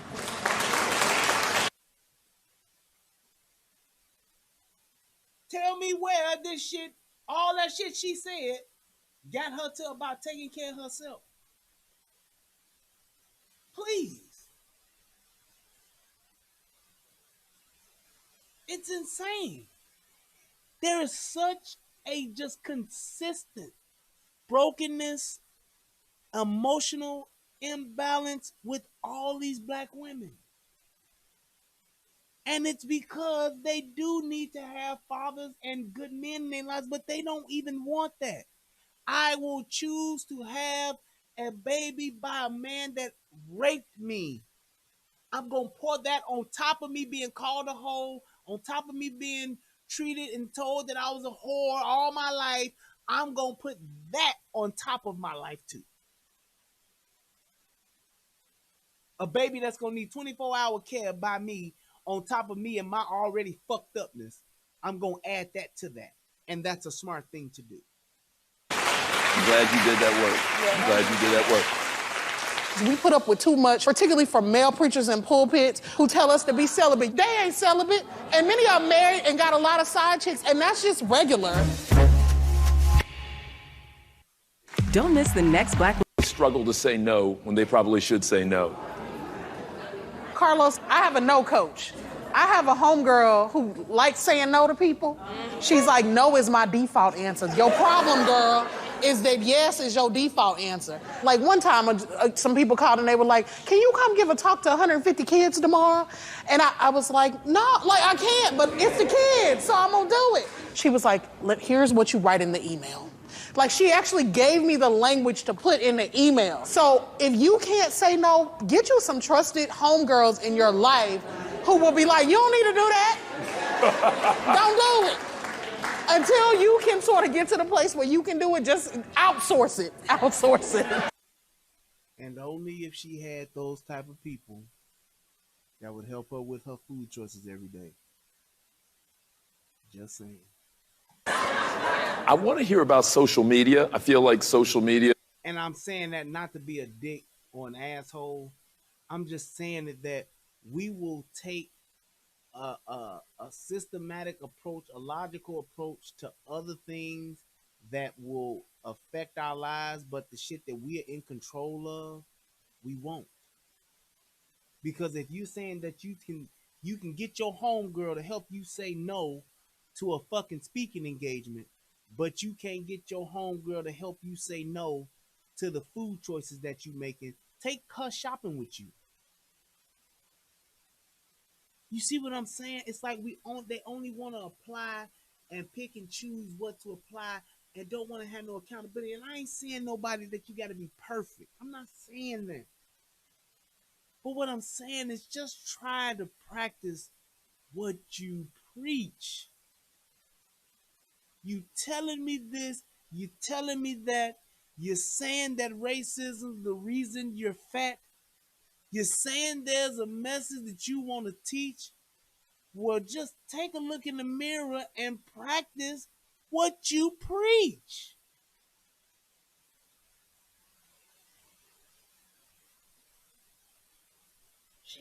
Is impacting us all? Is it adding to our stress? Is it decreasing our stress? What's social media doing? I feel like it could do both. It depends on how you use it. Like, I'm a media personality, so I stay on social media a lot. But sometimes I have to catch myself because what we start doing is comparing. I just turned 32 this year. I don't have children yet. I'm not married yet. And I know I'm not ready for it yet. So sometimes, you can get caught up if you see all these different pictures and, our first home, we're expecting, you can get caught in your feelings. I feel like that goes back to self-care. You have to take care of yourself. You have to take breaks. Like, even though it's good for my business for me to know what's going on, at the same time, I just stayed off social media for 3 weeks. I took a little pause because I needed to do it for myself. Because you have to, like she said, you have to be in control of your thoughts. Thank you. I'm glad you said it, because I was thinking it. I thought that was a goddamn tranny my damn self. Do you see this motherfucker? If she ain't a tranny, she got to be a defensive end for the Titans. Your thoughts. Thank you. So our first home, we're expecting, you can get... About social media. I feel like social media is impacting us all. Is it adding to our stress? Is it decreasing our stress? And What's social media? At defensive end for the Tennessee Titans, number 95, Big Girl Purple. What are you doing? I feel like it could do both. It depends on how you use it. Like, I'm a media personality, so I stay on social media a lot. But sometimes I have to catch myself because what we start doing is comparing. I just turned 32 this year. I don't have children yet. Ooh-wee. Man, you can see the miles on that body. You can see the mileage on that body. 32. And look like she's 52. Tell me that don't look like the old lady that's still going to the tavern on the weekend. But she a little old, so she leave at about 8:30 because she got to get in the bed by 9. Tell me that. No kids? That ain't nothing but a bunch of bad eating and getting fucked on by niggas. Got the lace front popping and niggas is running all through there. I know it. I'm not married yet. And I know I'm not ready for it yet. So sometimes, you can get caught up if you see all these different pictures and, our first home, we're expecting, you can get caught in your feelings. I feel like that goes back to self-care. You have to take care of yourself. You have to take breaks. Like, even though it's good for my business for me to know what's going on, at the same time, I just stayed off social media for 3 weeks. I took a little pause because I needed to do it for myself. Because you have to, like she said, you have to be in control of your thoughts. Thank you. I want to hear a little bit more about social media. Who else has something to say about social media? Well, Social media can be a challenge. I'm married. I have 3 kids. I stayed at home with my kids for 12 years. I devoted myself completely to my family. And then you feel like you're missing out. All my friends I went to college with are moving to different cities for their graduate degrees, and they're getting internships and good jobs. And I'm cutting up chicken fingers and making macaroni and cheese and doing all those sorts of things. And so you do start to compare. But I think that you have to love yourself more, and you have to forgive yourself. And you do have to be a little bit selfish. So I do try to work out, and I do try to eat right. And then if I don't, I forgive myself immediately. I don't beat myself up for not sticking to something that's very strict, because I'm human. Like, sometimes I tell my family I'm going to work, and I tell work I'm not feeling good, I'm not coming in, and I go to a hotel and relax and chill out. And I set boundaries with my kids, even my little 3-year-old daughter. I tell her, pretend mommy is not here right now. And when I told her that, she looked at me and she said, pretend mommy, come back. I don't know about that last shit, but my thing is this. I believe she's right with what she said. It's a process. Yes, you have good days and you have bad days. But the point of the matter is, make an effort to do something different and do something that's best for you. Now, staying at a hotel and all that shit, if you feel you got to get away to do that, I don't know, whatever. But hotel on red flag, right? She at a hotel and got some young nigga coming to drop that dick on her. That's what she doing. I just need to have a weekend of just me being a host. So I'm gonna go stay at the Red Roof Inn for the weekend and just get dick down, and then I'll be back to my regular life. Right. I'm gonna call Tyrone. He gonna bring his PlayStation, and we gonna get some Buffalo Wild Wings, and we just gonna eat wings, and I'm gonna let him just beat it up. Then I'll come back home to my kids and my husband and be a wife again. That's what I'm gonna do. I want to hear a little bit about relationships and about marriage. It often said that in heterosexual marriages that men benefit more. Men benefit more for everything, not just marriage, just in the world. Let me come back. And here we go. So in a land where a woman gets half, in a land where if a woman gets pregnant, the man instantly has to pay. In a land where if a woman gets pregnant, she has total control on the pregnancy. If she wants to have it or if she don't, she can either be a murderer or not. In a world where if a woman makes an accusation, the man instantly loses his job, is instantly treated as though he is guilty and will lose everything. Men benefit from everything though, right? In a world where men do nothing but give to women, take care of women, provide for women, in this same exact world, I just named you 6 things that a man does for a woman and how a man suffers from the choices of a woman, but men get everything. Right. In a world where 70% of divorces are filed by women, that benefits the man, doesn't it?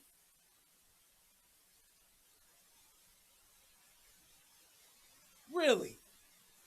That's what we're saying? Come on, man. Jesus Christ. Here, relationships helping or hurting in your own journey of happiness and mind, body, and soul. I just got married in June. Congratulations. It's my second marriage. I married my college sweetheart, my first boyfriend. We were separated for 27 years. He does everything for me, and I like to brag about it because a lot of times men do not do that for their partners or spouses and everything. And he does everything for me. He polishes my toes. He does my fingernails. He washes my hair. He dyes my hair. He fixes my food. Wait. Why did you let him go the first time? Because he had to sow his oats. It's the best thing that could have happened to me at this time in my life. Thank you. Now here's my thing. First of all, I'm gonna say this. Whatever floats your boat and makes you happy, that's fine. But you're equating a good man to a motherfucker that paints your toenails, washes your hair, and does everything for you. Do you see how black women, how the type of value that they place on a man?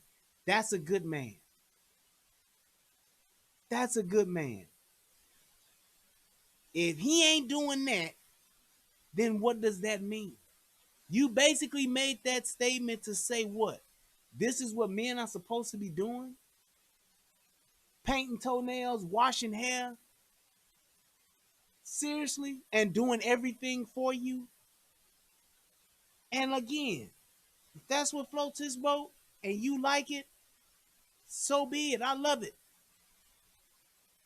But why do we always have to equate that? And here's why I'm saying that. Because if a man got up and said the same exact thing for a woman, they'd say she's a weak bitch. They'll say he taking advantage of her. They say she getting run over. They say she ain't got no backbone. They'll say all this other fuck shit about her. But when a man do some bitch shit, some soft shit, some woman shit, then that's okay. But then, if a man does that, and an old grimy, gully, scummy ass, ain't shit nigga come along and got a big dick, oh, she gonna go after him too. She want that too. There's nothing you can do to satisfy a motherfucker like that. Black women have no sense of value of their men. You want us to be every fucking thing, but you give nothing. And the minute shit don't go your way, fly like an eagle into the future. You out. 70% proves it.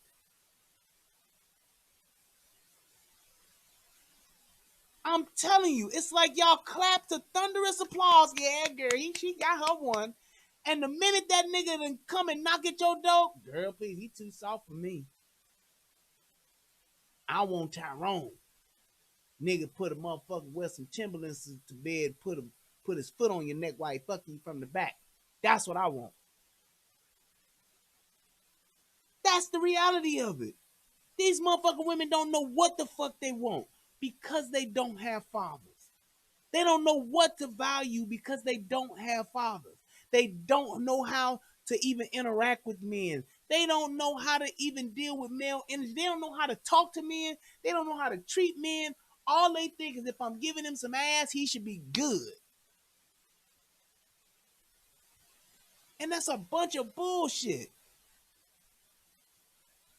And the minute shit don't go the way they want it to be, they out of there anyway.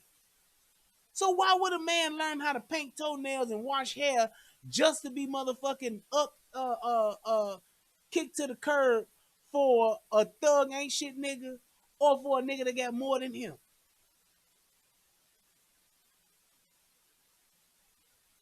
Terrible. It's such a fucking false sense of reality that these motherfuckers keep trying to fucking perpetuate. It's not real. And they try to make it though that it is when what they're saying and what they're doing are two different things. They talk queen shit, but they do fuck shit. All day in and day out. They're subject to get on some fuck shit at any given point in time. But they'll talk about being uplifted. They'll talk about being queens. They'll talk about all of the things that happen to them. They'll talk about all of the disadvantages that they have. They talk about no one cares for them. No one loves them. And we have to learn to love ourselves. Well, start making better choices, bitch, and you would. Part of the challenge of this, and I do think that we have to talk about it, Carlos, is the church. We put up with too much particularly from male preachers in pulpits who stand up in the church and tell us we ain't got nobody because... Why is it the preacher's responsibility to tell you what you're supposed to be and how you're supposed to be? Do y'all see this? They want everybody and everything to validate, uplift, give them self-esteem, they want to get it from everybody else but themselves. Of all the stuff that's wrong with us, who tell us to be celibate. They ain't celibate, and many are married and got a lot of side chicks, and that's just regular. And we need to own that we go and we sit up under folk who teach us a bunch of stuff that actually isn't about our living and our thriving. If black women ever got together and said, look, you're not gonna keep on preaching this foolishness, and we started withhold tithes for a month. Get 20 to 50 women in your church to withhold tithes for a month. The theology would change immediately. So if I don't hear what I want to hear,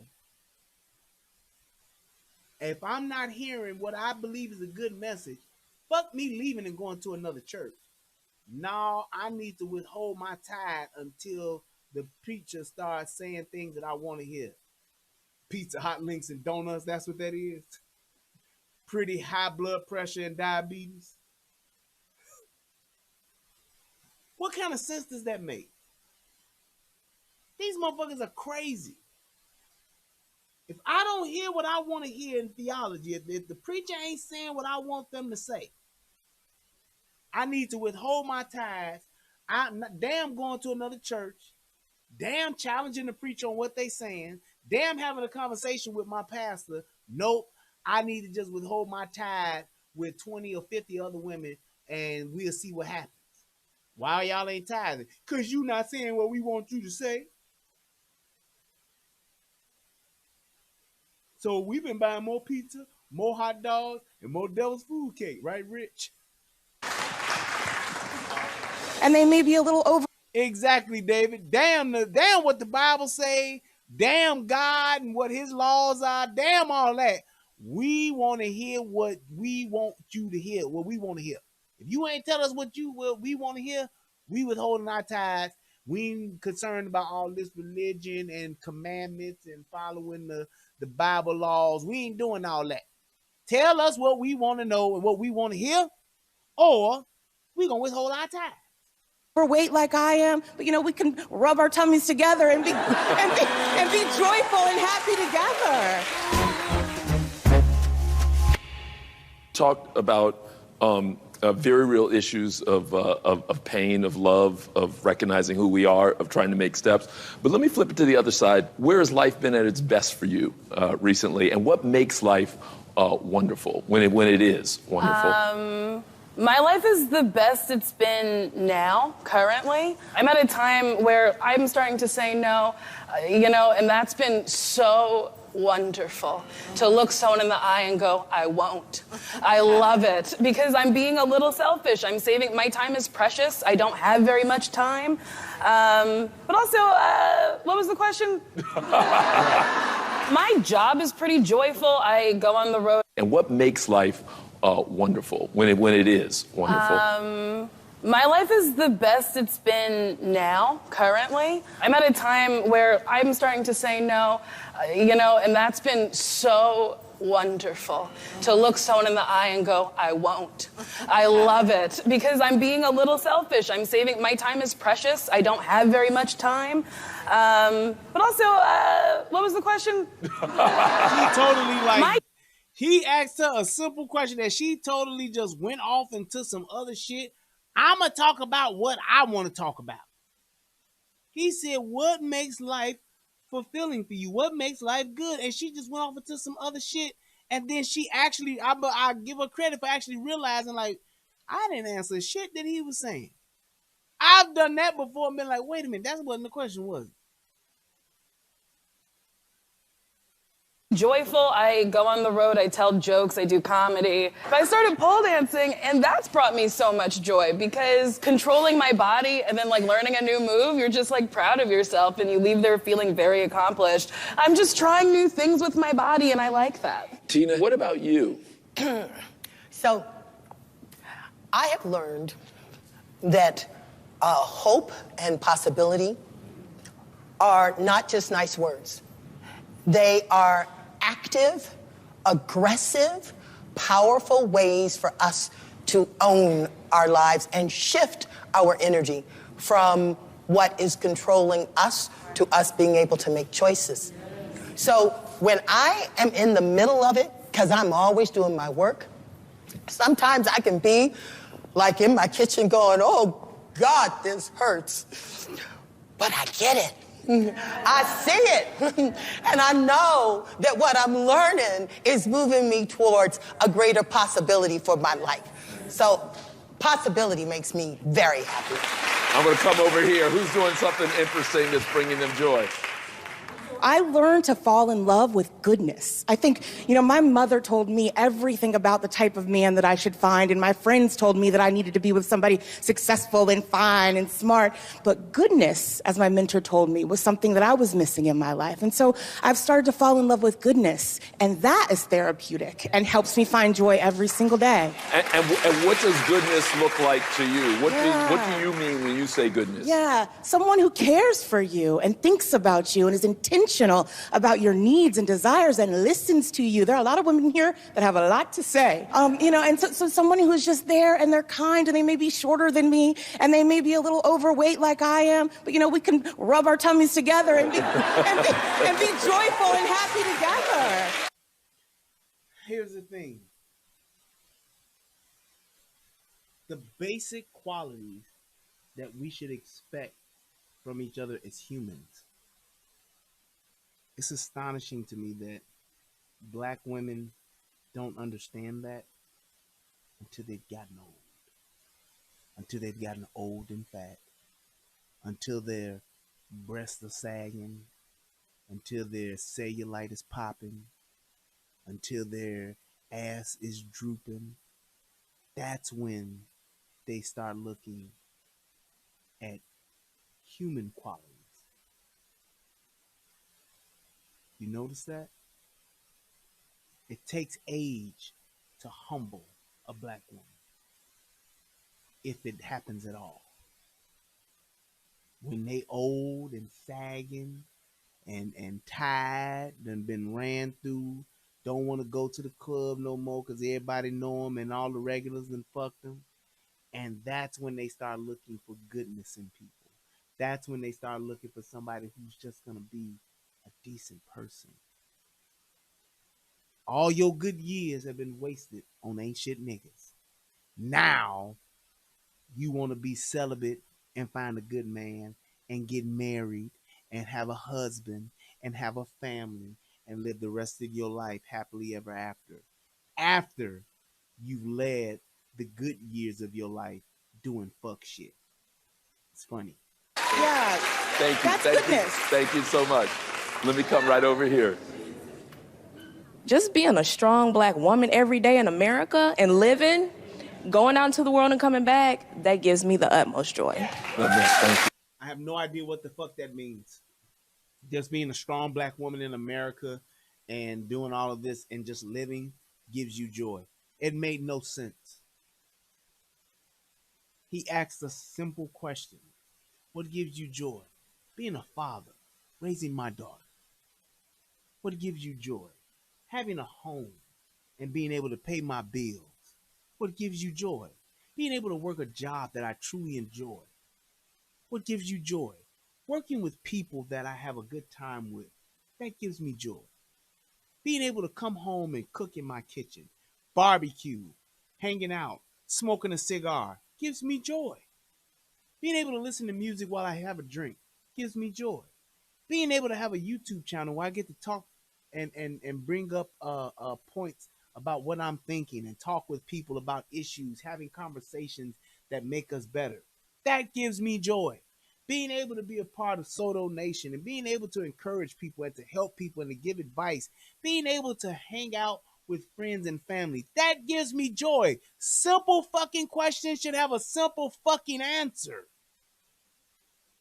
Jesus Christ, they just overcomplicate shit and do everything else, but just answer with a direct answer. What color? What's your favorite color?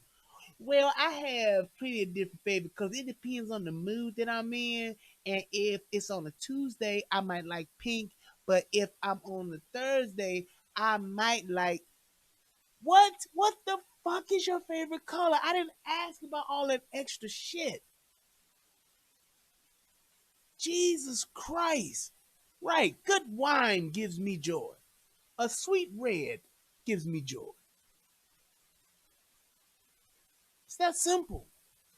Being with my wife and spending time with my wife as a family brings me joy. Making love and having sex with my wife gives me joy. Having an orgasm gives me joy. Thank you very much.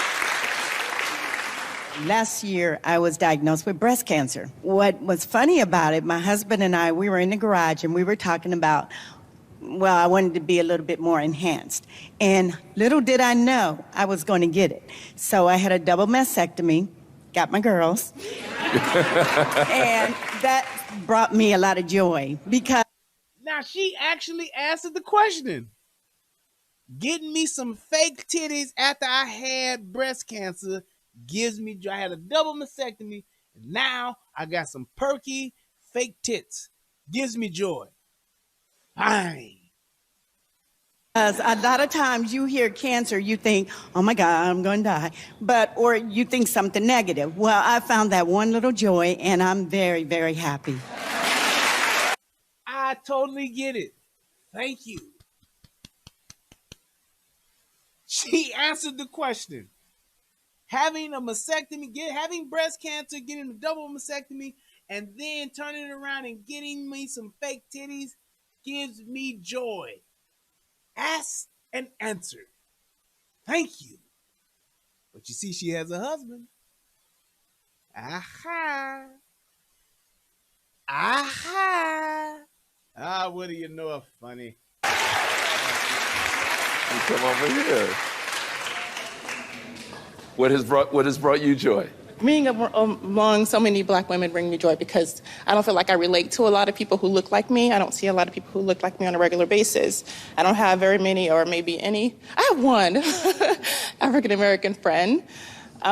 So, I mean, it's good to see and it's good to hear, and this has been a good experience for me to live with. What brings me joy is motion. Is that motherfucking the black version of Cousin It? The fat black version of Cousin It. What in the fuck is going on here? Seriously? Do y'all see this shit, man? Come on, man. Look at this motherfucker. Looking like Barry White in drag. I'll do for you anything you want me to. God damn. Boy, that bitch look like she about to start singing The Secret Garden. I've never wanted someone as much as I want you. Oh, come on, come on. Oh, wait, hold up. Oh, the fuck.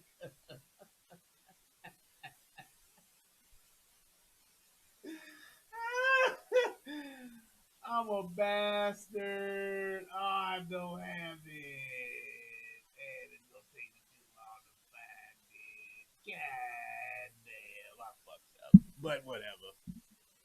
Tell me this motherfucker ain't about to sing some Barry White. And to move freely throughout. Little did I know I was going to get it. So little did I know I was going to get temptations, and instead of going into the pity party, I carried a lot of bags, carried a lot of bags. Ladies and gentlemen, now introducing the sky. What brings me joy is motion. Just the ability to move and to move freely throughout this world is really wonderful to me. I'm 42 years old. I'm a public health professional. Boy, look at that.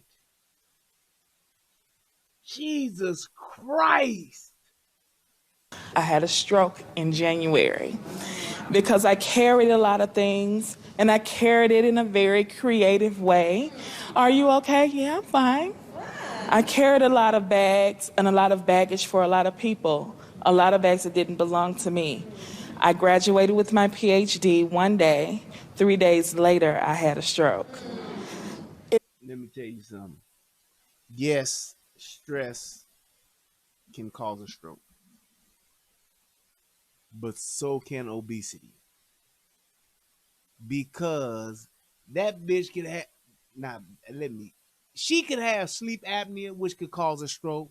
She could have high blood pressure, which could cause a stroke. She could have clogged arteries, which could cause a. There's a ton of things. It ain't all just stress. She got to be damn near at least 320. And she talking about all this other shit. She graduated with her PhD and all that shit. Okay, cool. But that ain't the reason why you necessarily had a stroke. You had a stroke because of how much weight you have. Come on, and I'm gonna say this again, man. I'm not getting on you because you have the weight.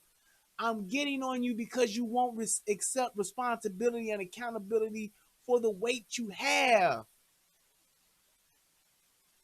That's all I'm saying. Why does it have to be everything else but saying I like pizza? Why does it have to be everything else and saying I eat fucking too much food? Why does it have to be everything else and say I make terrible food choices on a consistent basis over 42 years I've been doing this? That's why my body gave out and had a stroke. It's something about being told something that you've had to talk to other people about. When you're no longer the caregiver, you need to get care. That's a different kind of thing. And I was no longer able to fly. I had all kinds of limitations. And instead of going into the pity party, I've enjoyed the train. I've enjoyed the slowness of the train. I rode the mega bus. And it was wonderful, just the slowness of it all. I didn't have to run through the airport. I didn't have to run and do anything. Do you hear what she's saying? And I get the fact that she's talking about her experience and she's enjoying the slower things. Okay. But damn, take some accountability and responsibility for what you're doing when you giving your testimony. You gonna give your testimony? Say, yeah, I know I did this to myself. Say, yeah, I brought this on myself. I don't want other people to have to endure this. I don't want other people to go through this. Say those things so people won't just think, oh yeah, girl, it's because of the stress. That's why you doing this, or that's why that happened to you. Come on, y'all.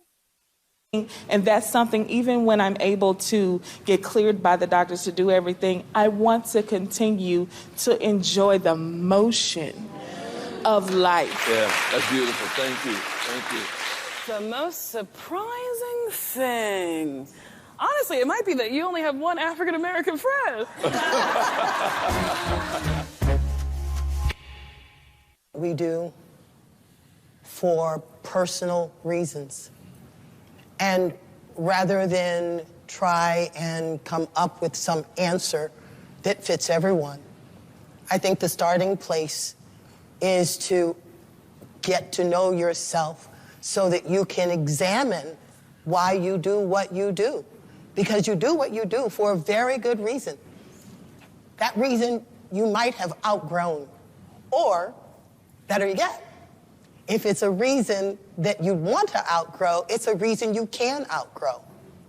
So whether it is weight, racism, or anything else, at least invest an amount of time with self for you to discover what your beliefs are, what lies you are perpetuating, and get more congruent with yourself so that you can make better decisions and come and draw better conclusions about your life. And here's my thing with Aunt Vi. What she said, she was right. And I think the problem is that she didn't keep saying it. She didn't keep telling them that throughout the show. she didn't correct them when they were going left with it. She was one of the few people in this entire show that actually was trying to progress as a group. She was trying to make them all better versions of themselves. God dog, did he just bring that back to the rehab? Yes, that's what she was trying to do. Self-accountability, self-responsibility, taking control of what you're doing and what you're not doing, making adjustments and doing things the right way, accepting the fucked up decisions that you made and don't make them anymore. That's what she's saying. But they so busy talking about we in the Trump era. They so busy talking about when I was 16, I got raped and I done had 4 kids and I'm waiting on a man and men get all this and women don't get nothing. I got to learn how to love me. I'm trying to work my steps. They going through all of that instead of just looking at where they're at and saying, this is what's wrong. Let's start here. That's what she was trying to get them to understand. And they totally missed it because they were so busy jacking each other off. They were so busy listening to each other give they fucking bullshit testimonies about nothing but the bad choices that they made in life. And your choices. Otherwise, you're just living somebody else's idea of you. Nicole, talk to me about the most either interesting or surprising thing you heard tonight. The most surprising thing. Honestly, it might be that you only have... And I'm going to say this. For this bitch to be a comedian, I have not giggled. I have not fucking chuckled one time from anything that she said. I have one African-American friend. Because I grew up around all of the white people, truly all of them. In my neighborhood growing up, it was just my family and then another black family, and it was all white people. And then I didn't find other black people really till like my early 20s. You gotta go find your people. I have a diverse group of friends. Ooh, girl. No, you need With a one no. black?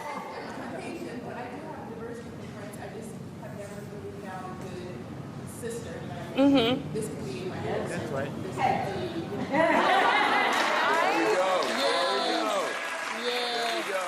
I found my best friend, they've always been white girls, and then my best friend currently is a black woman that I do comedy with, and I found her just by doing comedy. I'm not saying you need to go make another black friend. I'm not trying to critique you at all, but I think maybe... I don't know, if you did an activity that really brings you joy, you might find another. Isn't that weird how her voice like goes up a certain octave and shit when she's talking? I don't know if I've ever been there, but I thought about going there. I don't know if I'm gonna get a double cheeseburger or a triple cheeseburger. Oh, I don't know if I really like just notice anything that's been weird on this show. Oh, I don't know if it's just the fact that I'm a comedian, but I'm not really funny. Oh, I don't know if it's just, being here and being on this short ass stool and why I feel like it's gonna fall over and my legs are probably tired from sitting like this. That's weird as shit. Me too. I do feel like it's something that I think about a lot, about the fact that I'm a very black person and I do not have any people that I am close to in my life that are not my family who are African American. And that weighs on me, probably one of the biggest things that weighs on me. And so when I think about it, I really don't see a good solution because I just had a really hard time relating. I would love for everyone to just adopt this one practice. Whatever you want, write it down just the way you want it. Because if there's a part of you that has, thought, well, it would be nice, but let that part have a place to live. And who knows what it will deliver into your life. I fully agree with that. And I do this. I do that. I write everything I want down on my birthday. So like I have a planner, like a hard planner, because otherwise I won't make it to anything. But on my birthday, like the following year, I write down all of the goals that I want to accomplish within the year. And then when I hit my birthday, I get to check off almost all of them, because it's just I'm a firm believer. If you like believe in it, you will achieve it. It's corny, but like you will. You just gotta say it. That's right. Look, that's Bible. Write the vision. Make it plain. That's right. That's right. I hate to leave it there. This was way too good a time to be over. But thank you, everyone. Thank you, this very beautiful, very wonderful audience. Thank you so very much. All right. And of course, I want to thank everyone who's watching at home. So appreciate you. Please keep the conversation going at Black Women Own. So here's my thing, man, and I'll wrap it up with this. We just right at 2 hours too, so it's a good way to wrap it up. I'm all for anybody, not just Black women, but anybody, regardless of what your ideas, your thoughts, your differences, whatever it is. I'm all for anybody having a conversation or having the conversation. I'm all for anybody wanting to talk, whatever it is that they want to talk about, and expressing themselves and saying what it is they want to say, saying what's on their heart, as long as it's something to where it's real and it makes sense. I guess that's the biggest thing. When you have a bunch of people coming together on a platform, having an opportunity to truly learn from each other and to build and to actually be progressive as a group, it can be a very powerful thing, like Soto Nation. But when you have people come together in a group and on a platform, and it's all about telling the narrative of it's everything else and everyone else's fault but my own, it's very problematic. It's very toxic, and it perpetuates the bullshit and lack of accountability and responsibility. It perpetuates it, and it makes it to the point to where you get nothing done, and you perpetuate the lie. You perpetuate the untruth. You keep the bullshit going, essentially. That's what it does. And that's why I did this video. That's why I did this commentary. And that's why we'll continue to do these. Because it has to be called out. Because people will watch this shit and will hear things that sound familiar to them. They will hear the things that people say, oh, that happened to me too. And they will just liken to and identify with what they're hearing because their experiences are similar. And that's it. They won't do any work. And they'll still be saying the same thing. You got to just pray that thing away, girl. You got to just hope for better. There has to be an action, and there has to be a call to action, and there needs to be an expectation for us as Black people, Black women, Black men, Black boys, Black girls to take action and do things different when we see that there are things that are wrong. When we see that there are things that are not working. If it's broken, fucking fix it. And sometimes you have to fix it just by doing something different to put you on the path to fix it. I can look at a house and it can be fucked up from flood, fire. It can be tore up from lack of maintenance. It could be just a total fucking shamble. But until I pick up a hammer and take a plan and start doing something, until I start actually physically making things happen to the house that is different, it will never be rehabbed. And it will only get worse. And it will only be perpetuated to be in its shambled form.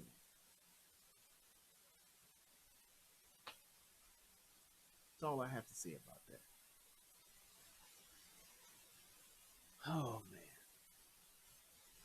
Want to give a shout out to Mr. William Simmons. Says, great job. Hit your boy off with a buck. Let me make sure. My man Left Third hit your boy off with $5. That's what's up. Thank you, sir. Let me go on over here to the Cash App.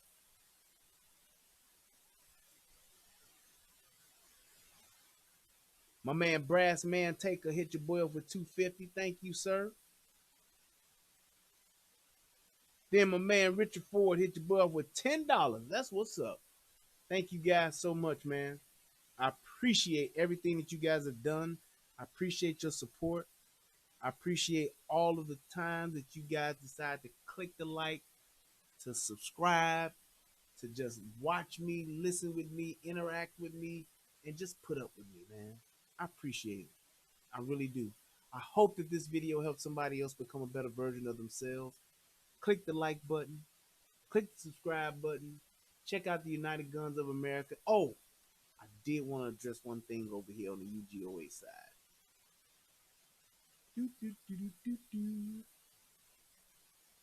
Dude named Conservative Red Pill with a Passport said, black women act like it's 1719 instead of 2019.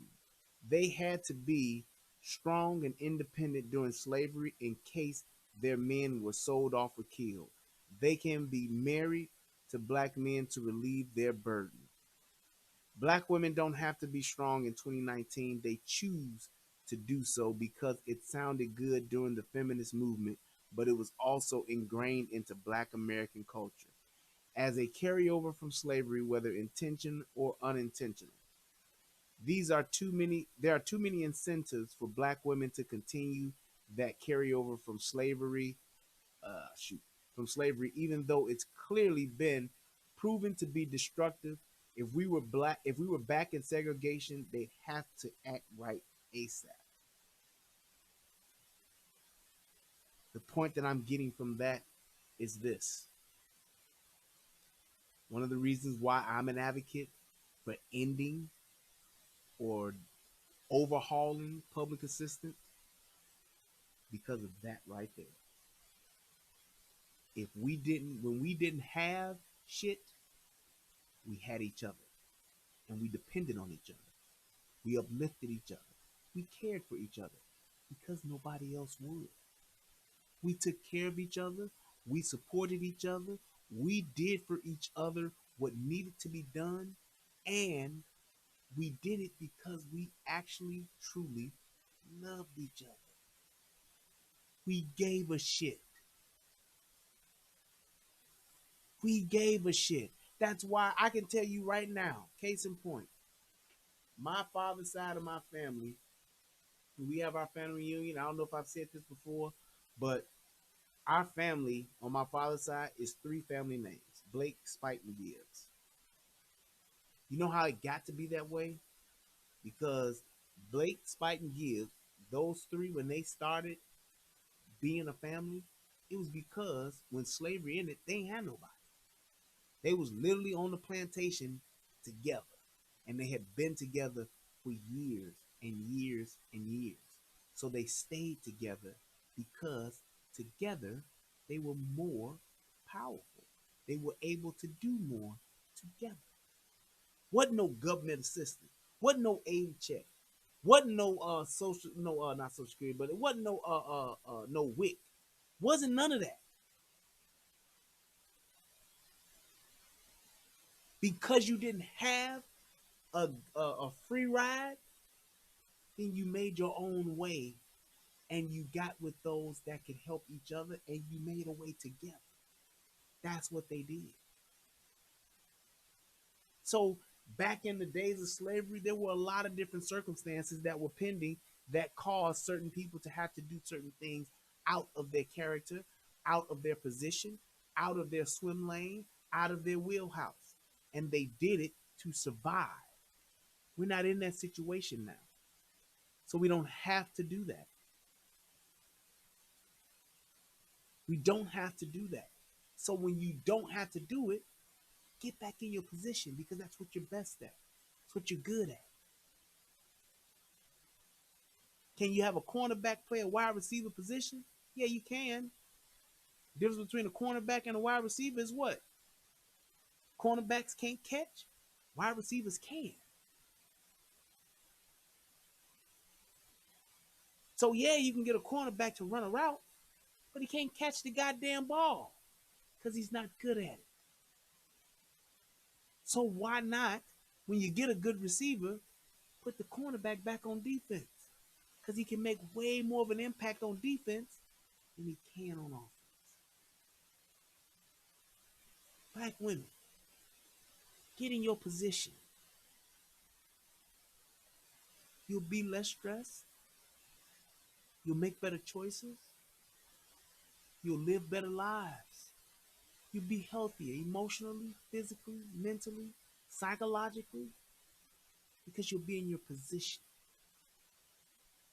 All of this shit, the greater majority of the shit that goes on with our women, it's because they're playing out of position and they make fucked up choices because they're out of position. You ain't meant to be the head. That's why you make fucked up decisions. You not meant to lead in that capacity that you're trying to lead in, which is why you make fucked up decisions.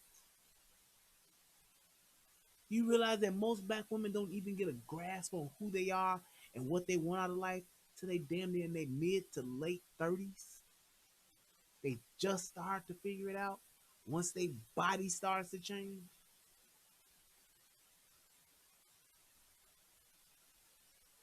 Just saying. Also, I want to give a shout out to Sinead. Thank you so much. Good to see you two back in the chat. Hope there's more Guru and the whore. Hey, one day, I guess. I hope so too. We can get it going sooner or later, hopefully. Alrighty, and to my brother Jason Gunn, about to change my career to teach until I retire.